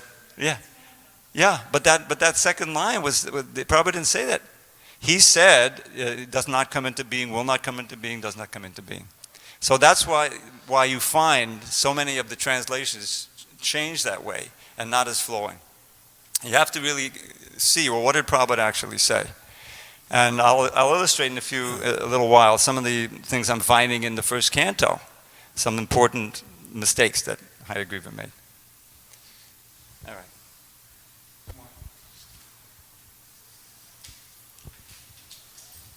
So I just have a real simple and quick comment, and the reality is that we're all here in this room because we read Prabhupada's books translated by Prabhupada. Well, maybe not everybody, but the majority of people. And, we weren't, when we were reading the books, we weren't thinking, oh, there should have been a period here, or there should have been, a capital letter here.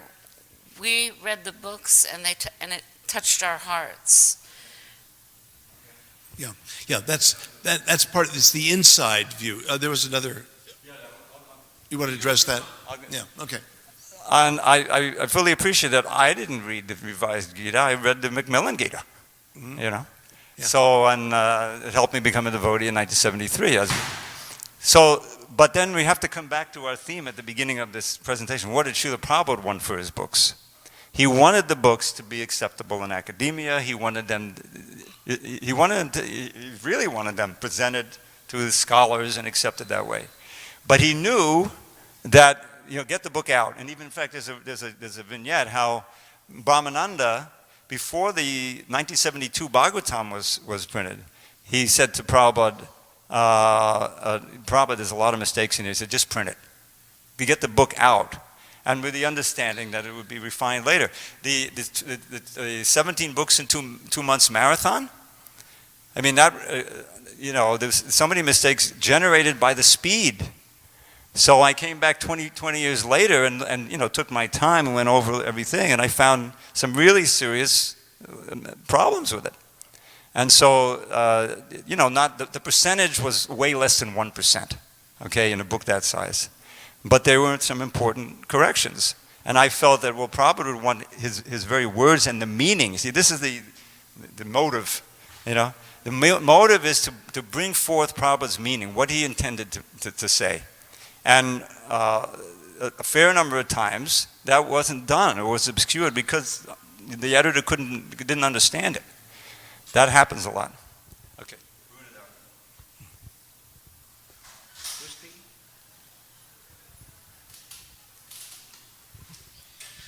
Thank you very much. I too sometimes yearn for the old version when I read the new version compared to the Sure. old version, but what Dravida said was that Prabhupada said, forget the editing mistakes, we have to get the books out. And I go to college once a week, I'm not very steady, but I go because I feel like it's my duty to be involved with young people and see how they respond to the books and see the interaction. And when I see, like I had a kid come up and say, one of your monks gave me a book out there on the sidewalk, and now I'm coming to your table, I want to see what book I should read next. And he said he'd read the entire SSR. So then another one came, a girl came, I read 100 pages of the Gita, I want to see what else you have. So we're talking about a mission. I don't see a lot of young converts in this room. These are all people who joined possibly because they read the originals, and that's nice, but we got to think about what's going in the future, not just this is a little bit nostalgic for me. And I think nostalgia means that we're not going to move forward. And I don't wish to insult or offend anyone or hurt anyone's feelings, but there's a movement here. It's not a matter of, what makes me feel comfortable. It's a matter of what Prabhupada needs in order to continue with his movement, So in a way, I'm hearing you say that it's necessary to, what, update Prabhupada's books? Or I'm not sure I'm getting what you're saying. Get on with the antecedent of it. Okay, and so what Dravidaji, I'm seeing here that Prabhupada seemed to be more concerned about outsiders than us on the inside. Am I getting that right? I think he was concerned with the insiders. I mean, he wanted us to read the books. Well, of course. Yeah. But he seemed to be self-conscious about his English and the well, way. Yeah. Am I reading this correctly? Well, I correctly? think he's responding there to Suru Damodar, who is, of course, academic, oriented, right? And how Prabhupada said in the quote, it will be a big black mark on the society in the book. When there are obvious mistakes, you experienced that. Oh, I did directly. Yeah.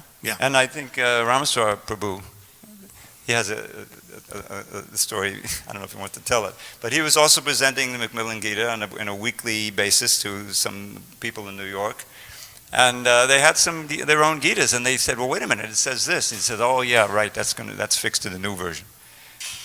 Am I wrong? Something like that. He's being stoic about it. Yeah, it's talking about you. All right.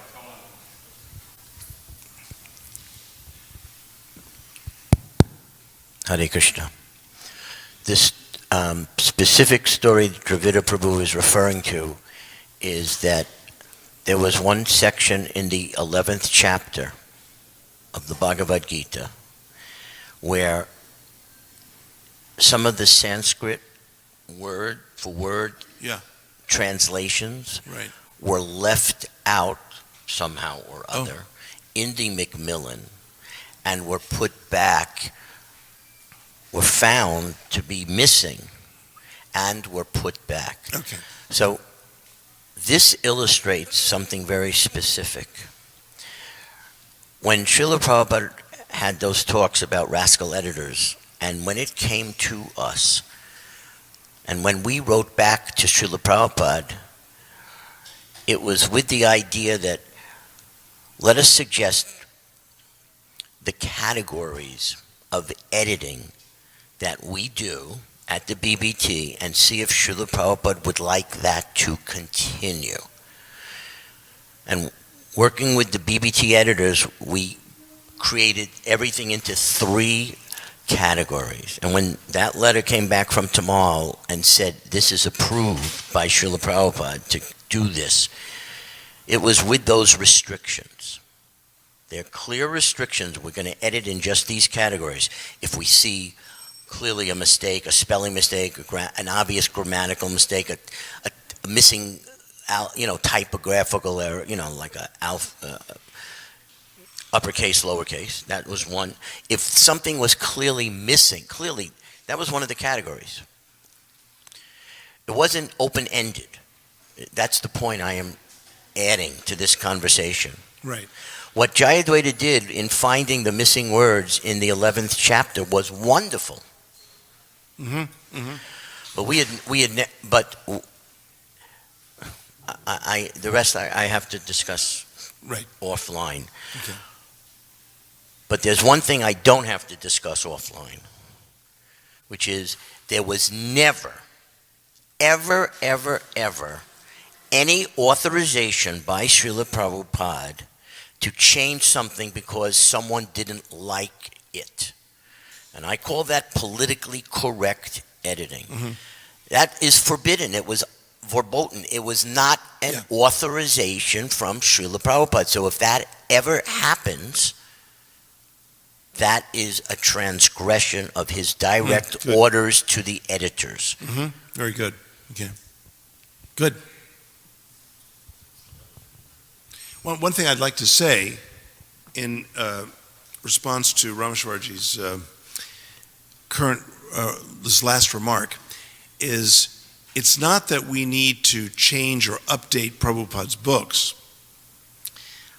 When I was a keynote speaker for the educators within the movement around the world, I came in through Skype. I couldn't be there in Houston.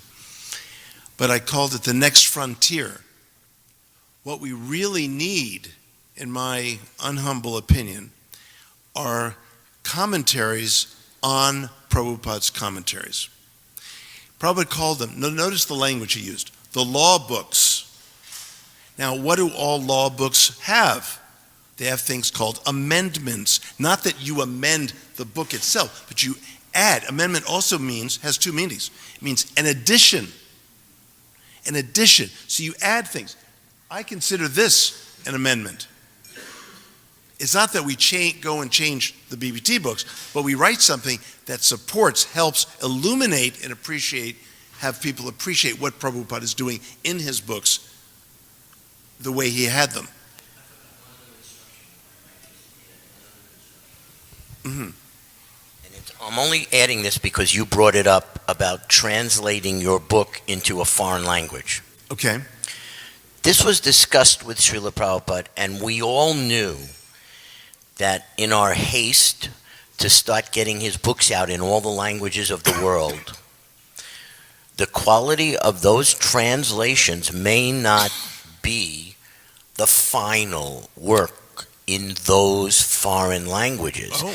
So in order to deal with this, what Srila Prabhupada emphasized to me, make sure that the English language books remain the standard without changing, so that future translators of French, Spanish, Japanese, and so on would have something solid. Who will see the hasty first translations in the 70s or 80s will later be able to go back, make corrections based on the English version not being changed but being the standard for the world.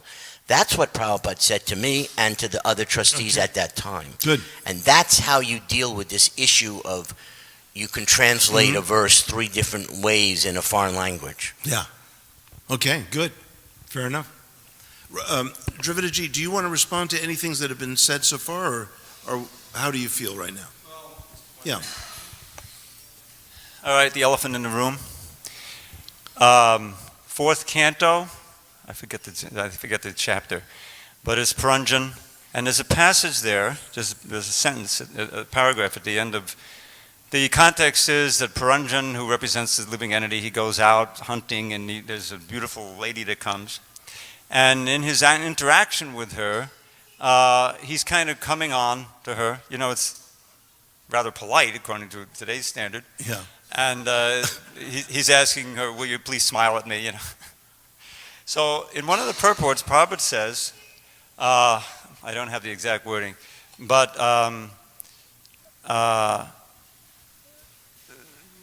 basically the basic problem is what he says, that women like a man who's expert at rape. This is the now. That sentence has been in there since we printed the book in the mid-70s, 1974. Lately, in the last few years, because the movement's grown so big and it's making an impact in India especially, somebody got on there and got onto Facebook and made a big deal of this, and it went viral.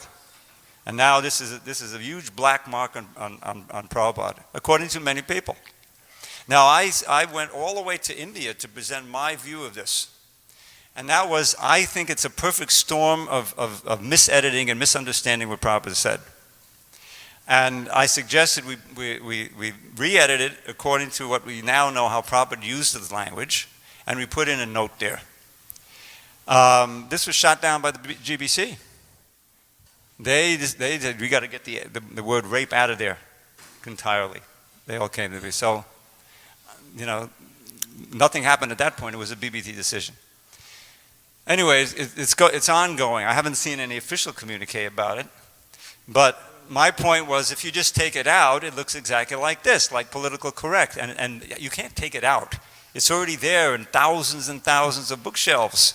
It's there in thousands and thousands of databases. Yeah. You have this It's idea, there. we'll It's take out it out there. and it'll disappear.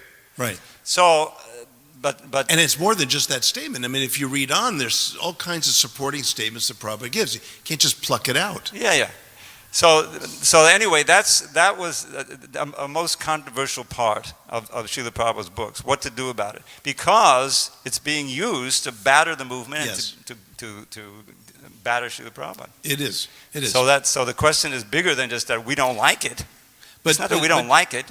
It's that it's... But Dravidaji, it's you skipped the idea that since the internet, where you can plug in Prabhupada on women, even my god sisters, with whom I had a meeting in Alachua once, had no idea of all the statements, what they look like when they're compiled. But see, that's why we need to write commentary on Prabhupada's commentary. And I've dealt a lot with this issue. I've really worked with it a lot over the years. But that doesn't, but what Prabhupada, Rameshwar's statement can't change what's there, what Prabhupada wrote. And that one statement, it's not like it stands on its own like, it's a non sequitur. No, it's there and Prabhupada continues the discussion. So it's obviously what he wrote.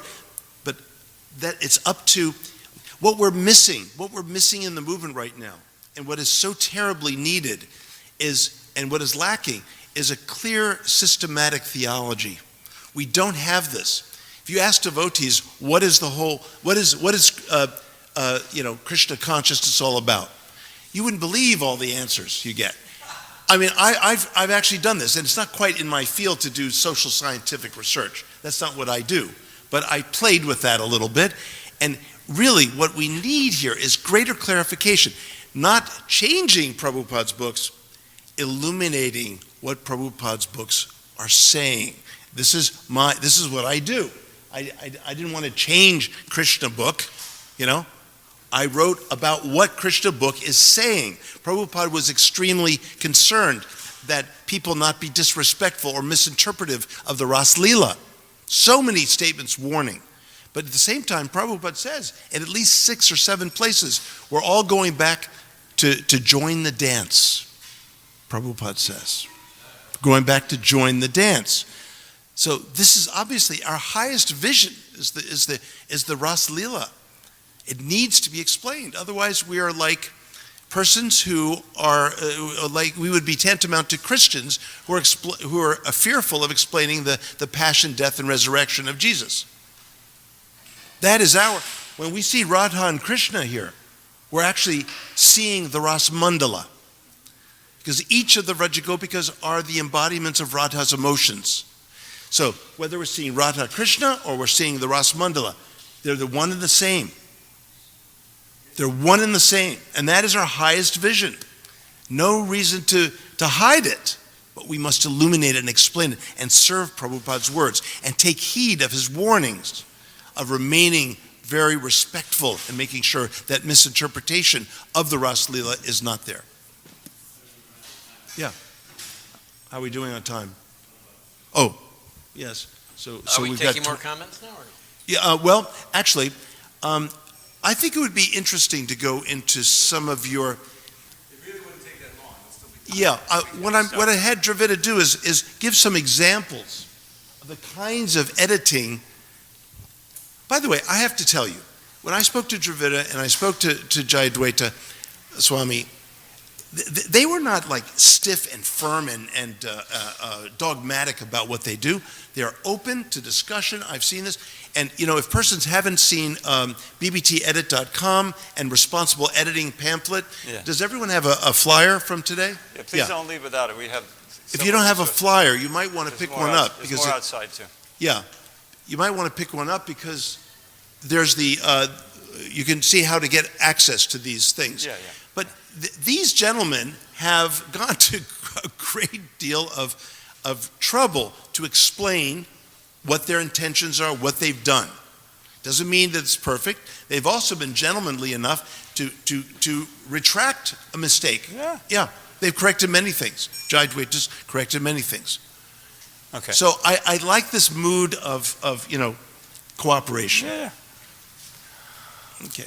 Okay, editorial examples, drawing from present version, Delhi Bhagavatam, and revised version. Delhi Bhagavatam means the ones Prabhupada brought with him. He printed it in India himself. Go ahead. So there's different categories. One is major omissions. Srimad Bhagavatam 110.4 purport. The present version. Now this is just a little background. No, wait. You say present version. What exactly do you mean? This is the version that you will find that's been printed since 1976, and it has basically the same editing since we've always had. It hasn't changed. Okay. Now, just a little background. In this whole section, there's a lot of social commentary Prabhupada is into because he's talking about King Parikit and how he encountered the age of Kali and the cows with the legs missing, and so there's a lot of that. So Prabhupada is, what I like to say, he's wailing in this particular purport. Okay. So here Prabhupada says in 110.4 purport, if there is enough milk, now this is as edited by Hagriva. If there is enough milk, enough grains, enough fruit, enough cotton, enough silk, and enough jewels, then why do the people need cinemas, houses of prostitution, slaughterhouses, etc.? What is the need? And there's an omission there. What is the need of an artificial, luxurious life of cinema, cars, radio, flesh, and hotels? Has this civilization produced anything but quarreling individually and nationally? Pretty powerful. Now read what Prabhupada actually said. Look at the size. If there is enough milk, enough grains, enough fruit, enough cotton, enough silk, and enough jewels, then why the people need, this is Delhi Bhagavatam, why the people need economic development in the shape of machines and tools?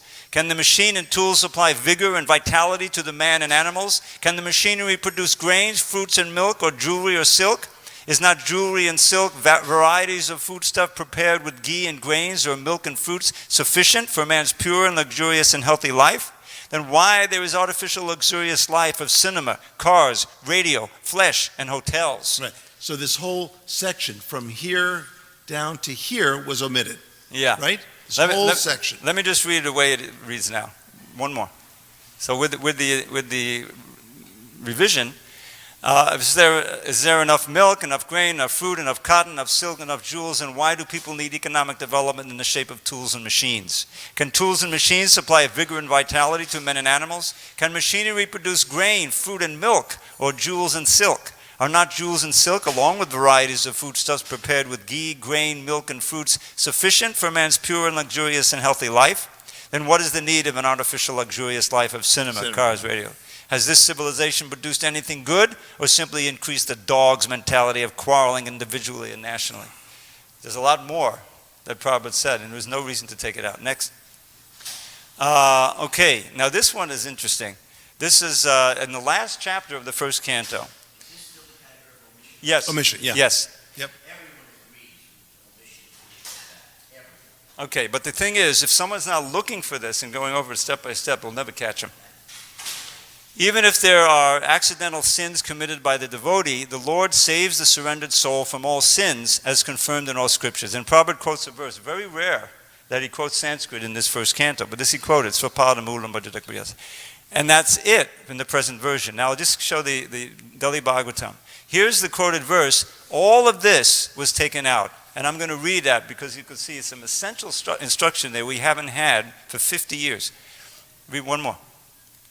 Here's what we have. Okay, we read the first part.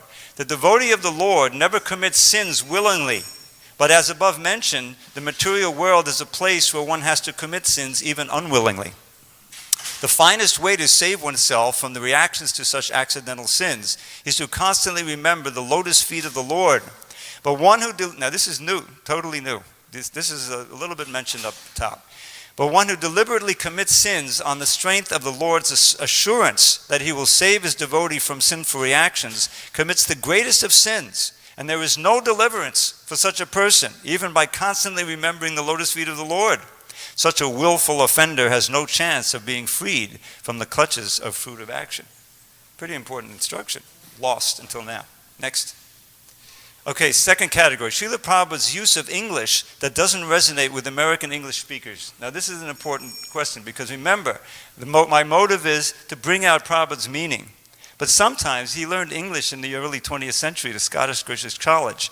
So I had to find the meaning looking in the Oxford English Dictionary. Right. Not Which is common an historical dictionary. Yeah, not common English in America. Okay. So here's 183, the word-by-word meanings in translation. This is what we have now. Present version, Brisham, sufficiently, Punaha, again. And here's the translation. All of the carnage in the Mahabharata war and the Kurukshetra war. So they're all lamenting all of the deaths, and this is part of that passage. Now, what do we have now? Having lamented over them and sufficiently offered Ganges water, they bathed in the Ganges, whose water is sanctified due to being mixed with the dust of the lotus feet of the Lord. Now, the key word here is sufficiently. Sufficiently in Prabhupada's lexicon, sometimes, not always, means greatly. And we'll see how in this, you'll see, because all the other Brishams and all the rest of it is greatly, So let's go to the Delhi Bhagavatam. Prabhupada says sufficiently, but here's where the confusion came in for Hayagriva. Thus lamenting over them sufficiently, offering the water of the Ganges again, see again, they took bath in the Ganges, etc. So where does it go? Prabhupada was oftentimes very sparse with his use of commas. So you have to know which goes with what. And he blew it here. Because it doesn't make sense to say that they're lamenting sufficiently. How is that working? Rather, okay, they're offering sufficient water to the Ganges. Makes some sense, you see. Right. But actually, the point is, thus lamenting over them sufficiently. Sufficiently means greatly. And then offering the water of the Ganges, and again taking bath. You see, you don't have to divide it. Right. So I did all this searching. So here's what we have now. It will be printed in the new version. Brisham means greatly. Having greatly lamented over them and offered Ganges water, they again bathed in the Ganges, whose water is sanctified. So much clearer. Well, it's not only clearer, but it actually brings out the meaning that Prabhupada was trying to convey. Right. And now I just gave example of the definition of Brisham. One more. Here's how Brisham is defined in many other places in Prabhupada's books. Extremely, first canto, third canto, very much, all this, you see? Brisham, greatly. So that's the actual meaning of the word. Yeah. But if you don't know that, the Prabhupada used sufficiently, it can throw you off. There's one or two more of these, I think. Again? Okay. Okay, here's 1830, the word veritable. Atyanta, veritable. And Vidamanam, bewildering. And here's what we have today. Of course it is bewildering, O soul of the universe, Kunti's prayers, that you work, though you are inactive, and that you take birth, though you are the vital force and the unborn. You yourself descend amongst animals, men, sages, and aquatics. Verily, this is bewildering. Now, it sounds fine. There's nothing wrong with it. Verily means, and truly, this is bewildering. But that's not what Prabhupada meant. By verily, you go to the Delhi Bhagavatam. Notice that he has the verily here. Verily means, and you can look it up in the Oxford English Dictionary, it can also mean, archaic meaning, very. It's different than truly. Very, just very. And veritable, somehow that also got in there, but I can show you at Yantas. So all Kunti is saying, this is very bewildering. Not that this is truly bewildering. Now, it may be a small thing, but this brings back the meaning. Go to the next one. Ajanta means very, and this is very bewildering. Rather than verily, this is bewildering. That was something added in by Hayagriva, putting it up front rather than Prabhupada. And it's very poetic, but it's wrong. It's not what Prabhupada had, the meaning that he was trying to convey, or that the verse conveys. Atyanta means very. Go on to the next. You'll see all the meanings of Atyanta. Complete, very much, Ajanta, very, very, all like that. Yeah. Okay, next category. Comma omissions or additions that skew the meaning. Now here is something that Sura Prabhu I don't want to say turn me on to, but this is a joke that some devotees, it has to do with the omission of a comma that's needed. Many of you are familiar with the verse, Dharma varudhe bhuteshu kamasmi bharatarshava, in the 7th chapter, where Krishna says, I am sex life that is not contrary to religious principles, right? Obvious. Or, Prabhupada wouldn't use that. I am sex life which is not contrary to religious principles. Now what happens if you put a comma after sex life? Krishna says, I am sex life, which is not contrary to religious principles. That says that Krishna says, I am sex life of any kind, and any kind of sex life is not contrary to religious principles. Now, it may be a little hard for you to follow that, but that would be the meaning if the comma was in there. So now let's go to a couple of examples of missing or added commas that don't belong. So the present version of 1 to 12, this is another, in that same section, beginning with Savai Pungsam. The seriously inquisitive student or sage, well equipped with knowledge and detachment, realizes that absolute truth by rendering devotional service in terms of what he has heard from the Vedanta Shruti. Then in the purport, a similar problem, as stated in the Bhagavad-Gita and other literature, Vedic literatures, the Supreme Person is realized by devotional service, which is backed by full knowledge and detachment from material association. And again in the purport, devotional service, which is based on the foreground of full knowledge combined with detachment from material association, and which is fixed by the oral reception of the Vedanta Shruti, is the only perfect method.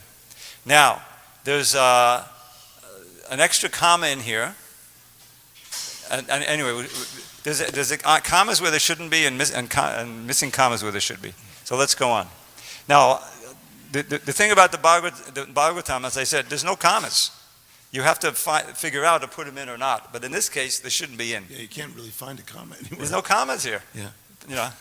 Now, here's the way it should be. The translation, this is a famous translation for those of you who read Bhagavatam. The seriously inquisitive student or sage, well equipped with knowledge and detachment, realizes that absolute truth by rendering devotional service in terms of what he has heard from the Vedanta Shruti. There's no commas needed. This is what is called restrictive. You don't need the which or the that. The seriously inquisitive student sage who is well equipped. No commas. In other words, you may be a seriously inquisitive student of stage, but you're just a beginner. And you're not well equipped yet with knowledge and detachment. So it's important, and that's what's in the Sanskrit, that's what Prabhupada wrote, that's what the meaning he was trying to convey. No comma needed. This is clearly the second category of editing that should Omission. Okay. Omissions was the first category. Okay. This kind of grammatical Copy editing. Copy editing. clearly. But Prabhupada, can we use this? He said yes. okay, I'm just illustrating the importance of it. The whole meaning can be skewed. Yeah, okay.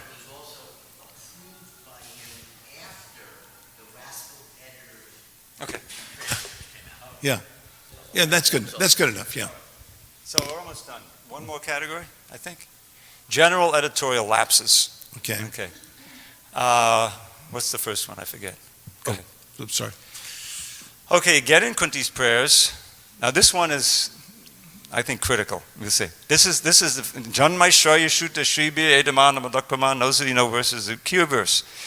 Now here's the present version of the translation. My Lord, your Lordship can easily be approached, but only by those who are materially exhausted, period. One who is on the path of material progress, trying to improve himself with respectable parentage, great opulence, high education, bodily beauty, cannot approach you with sincere feeling. It sounds perfectly fine and reasonable, and nobody even noticed it until recently. I've been going back and forth with Jayawada on this one. So he approved. Now here's what Prabhupada said. Oh no, what happened? Go back. Did I mess up? Okay, you may not have given all the different things, but I'll just explain it on this basis. Yeah. This is different. This is a mix-up. Go on. Maybe the example is in the next one. No, this is a different one. All right, I'll just explain it from the example here. So, here the word. I think I messed up on this. Is in the word-by-word meanings. Prabhupada's original, well, hasn't been changed. Deserves to address in feeling. This is the word that came out as approach. You see, this whole verse in purport is about chanting the holy name. This is how you can become disqualify yourself from chanting with feeling by becoming progressively intoxicated with it. Mm-hmm. So Prabhupada originally had, we don't have it here, he had, my Lord, your Lordship can easily be approached, but only by those who are materially exhausted, period. But then he had because one cannot chant your name, one cannot address you with sincere feeling if he is on the path of material progress trying to prove himself. You see? He had address, which is what it is, address. Right. But that because threw Hayagriva off, because there's no sentence there. He started the thing with because. Okay. What I thought happened is that because we have to realize that this typesetting that was going on, you have this Indian speaker, typesetter, copying Prabhupada's manuscript, and then the letters coming down and all these different things. And so he very well could have had a comma and because, but even if, the point was, here's how it reads now. My Lord, your Lordship can easily be approached, but only by those who are materially exhausted, comma, because one who is on the path of material progress, trying to improve himself, etc., cannot address you with sincere feeling. You see, the whole thing falls into place today. That is the meaning of the verse. That's what Prabhupada wanted to convey, and it had been lost. So that's where we fixed it. Let's see if there's anything else. I think I messed up this section. Okay. Okay. Thank you. Well, first of all, I'd like to thank Dravida ji for presenting these examples, but yeah, why not? But there's more in bbtedit.com, right? And responsible editing. So.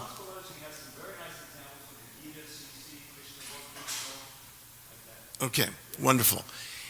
And, I think in winding this up, which we need to do, right? So in winding this up, we can maybe field a few questions, but I will continue to discuss with any of you, and Dravida ji will be nearby if I need to drag him back in for more information.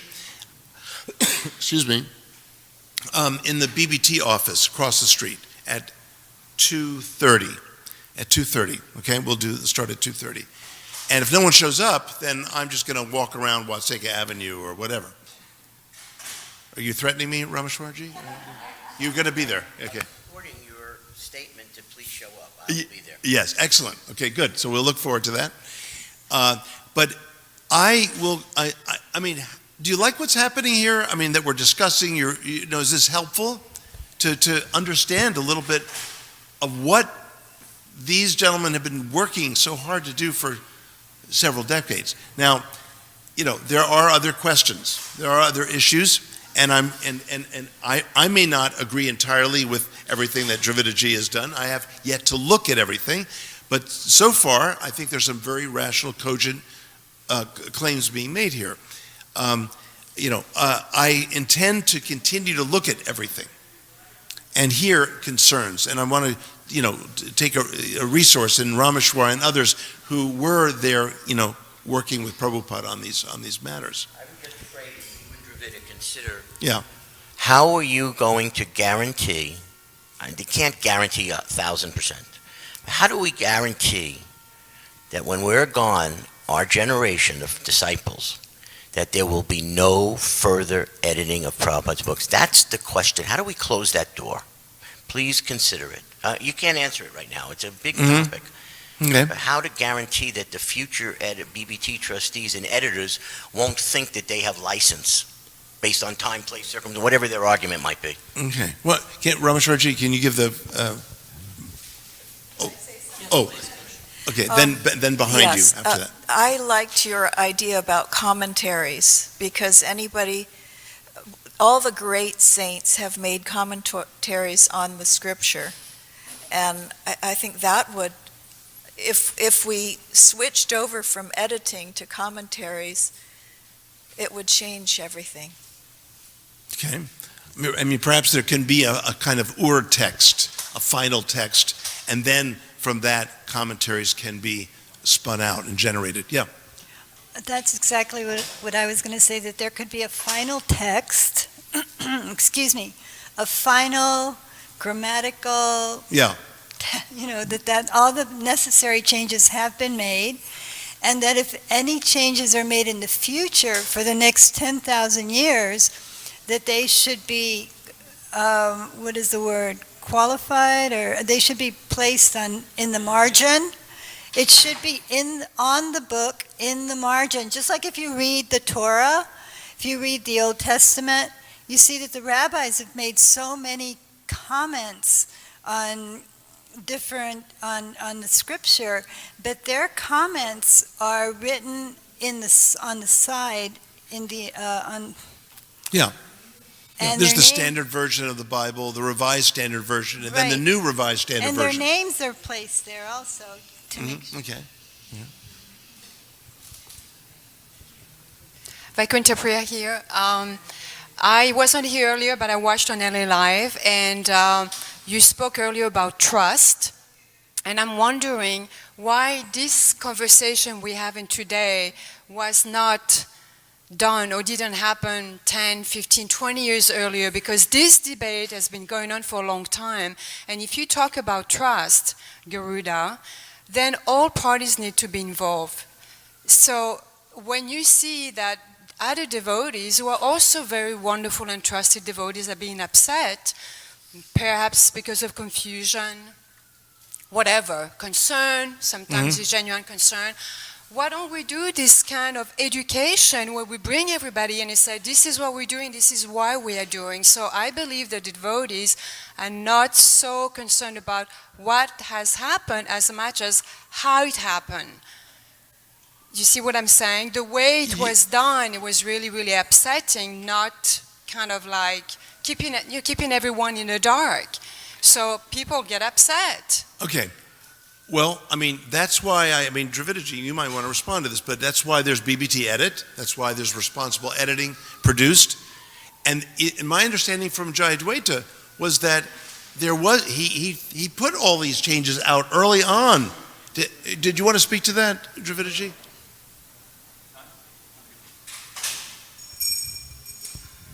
So I think there was more than you realize. Yeah, it's... Yeah. All right, I'm going to... Yeah. I'm just going to take a time out to... Hare Krishna. It is now past 12:30, so if you want to remain and talk as part of the formal talk, that's fine. We have to allow people to leave, and if we can wind this up, maybe by, let's see, what would be appropriate? Okay, give a quick answer to that, and then we're going to ask for final remarks, and then everything will be open at 2:30. 2:30, yeah.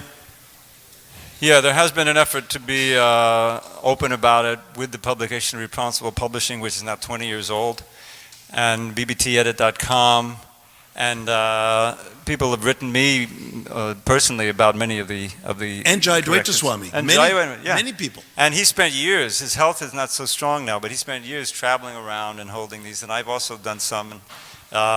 So periodically, I can still do that. But this is I think been a watershed. I think this would be online. There's a lot of things there, and those resources, and you can write to us. The thing is, editing is kind of a cloistered thing. You're wrestling with your mind. What is Prabhupada? Should I make a change? Not make a change?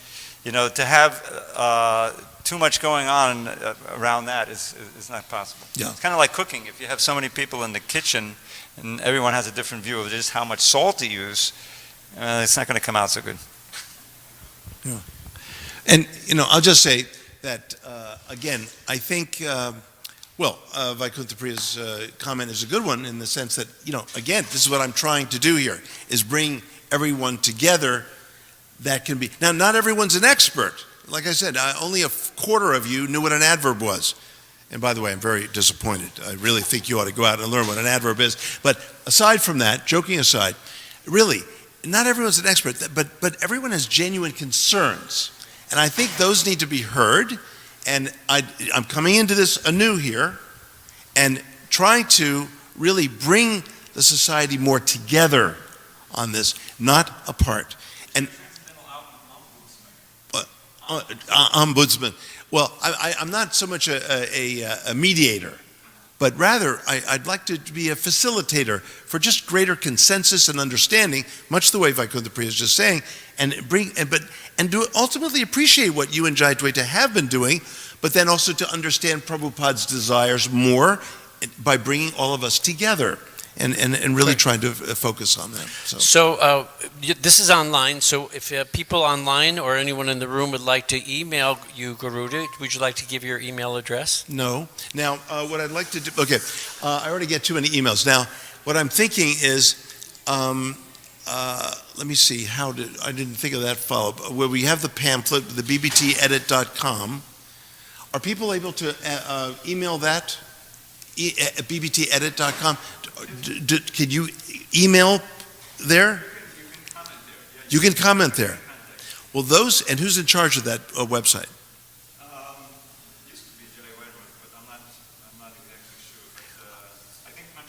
Oh, Pancharatna, down in Florida? Okay. Well, anyway, I think I would encourage people to communicate first through bbtedit.com, and I'm going to make an arrangement to get those emails batched and start, putting all this together best I can. Well, they don't have an email exactly, they have comments. So you'll have to get the comments forwarded. The comments will have to be forwarded. Good. I'll figure something out. Okay. Yeah, maybe I'll put an announcement up. I want to just extend my gratitude on behalf of everyone here and online to both Garuda and Dravida for all their devotional caring to be here, the work that they've done. And it's just to thank you all for your cooperation in a respectful way. We've been discussing this. Let's carry it forward through the means by which you've suggested. Thank you very much. Hare Krishna. Thank you, Nisringanandaji. Jai.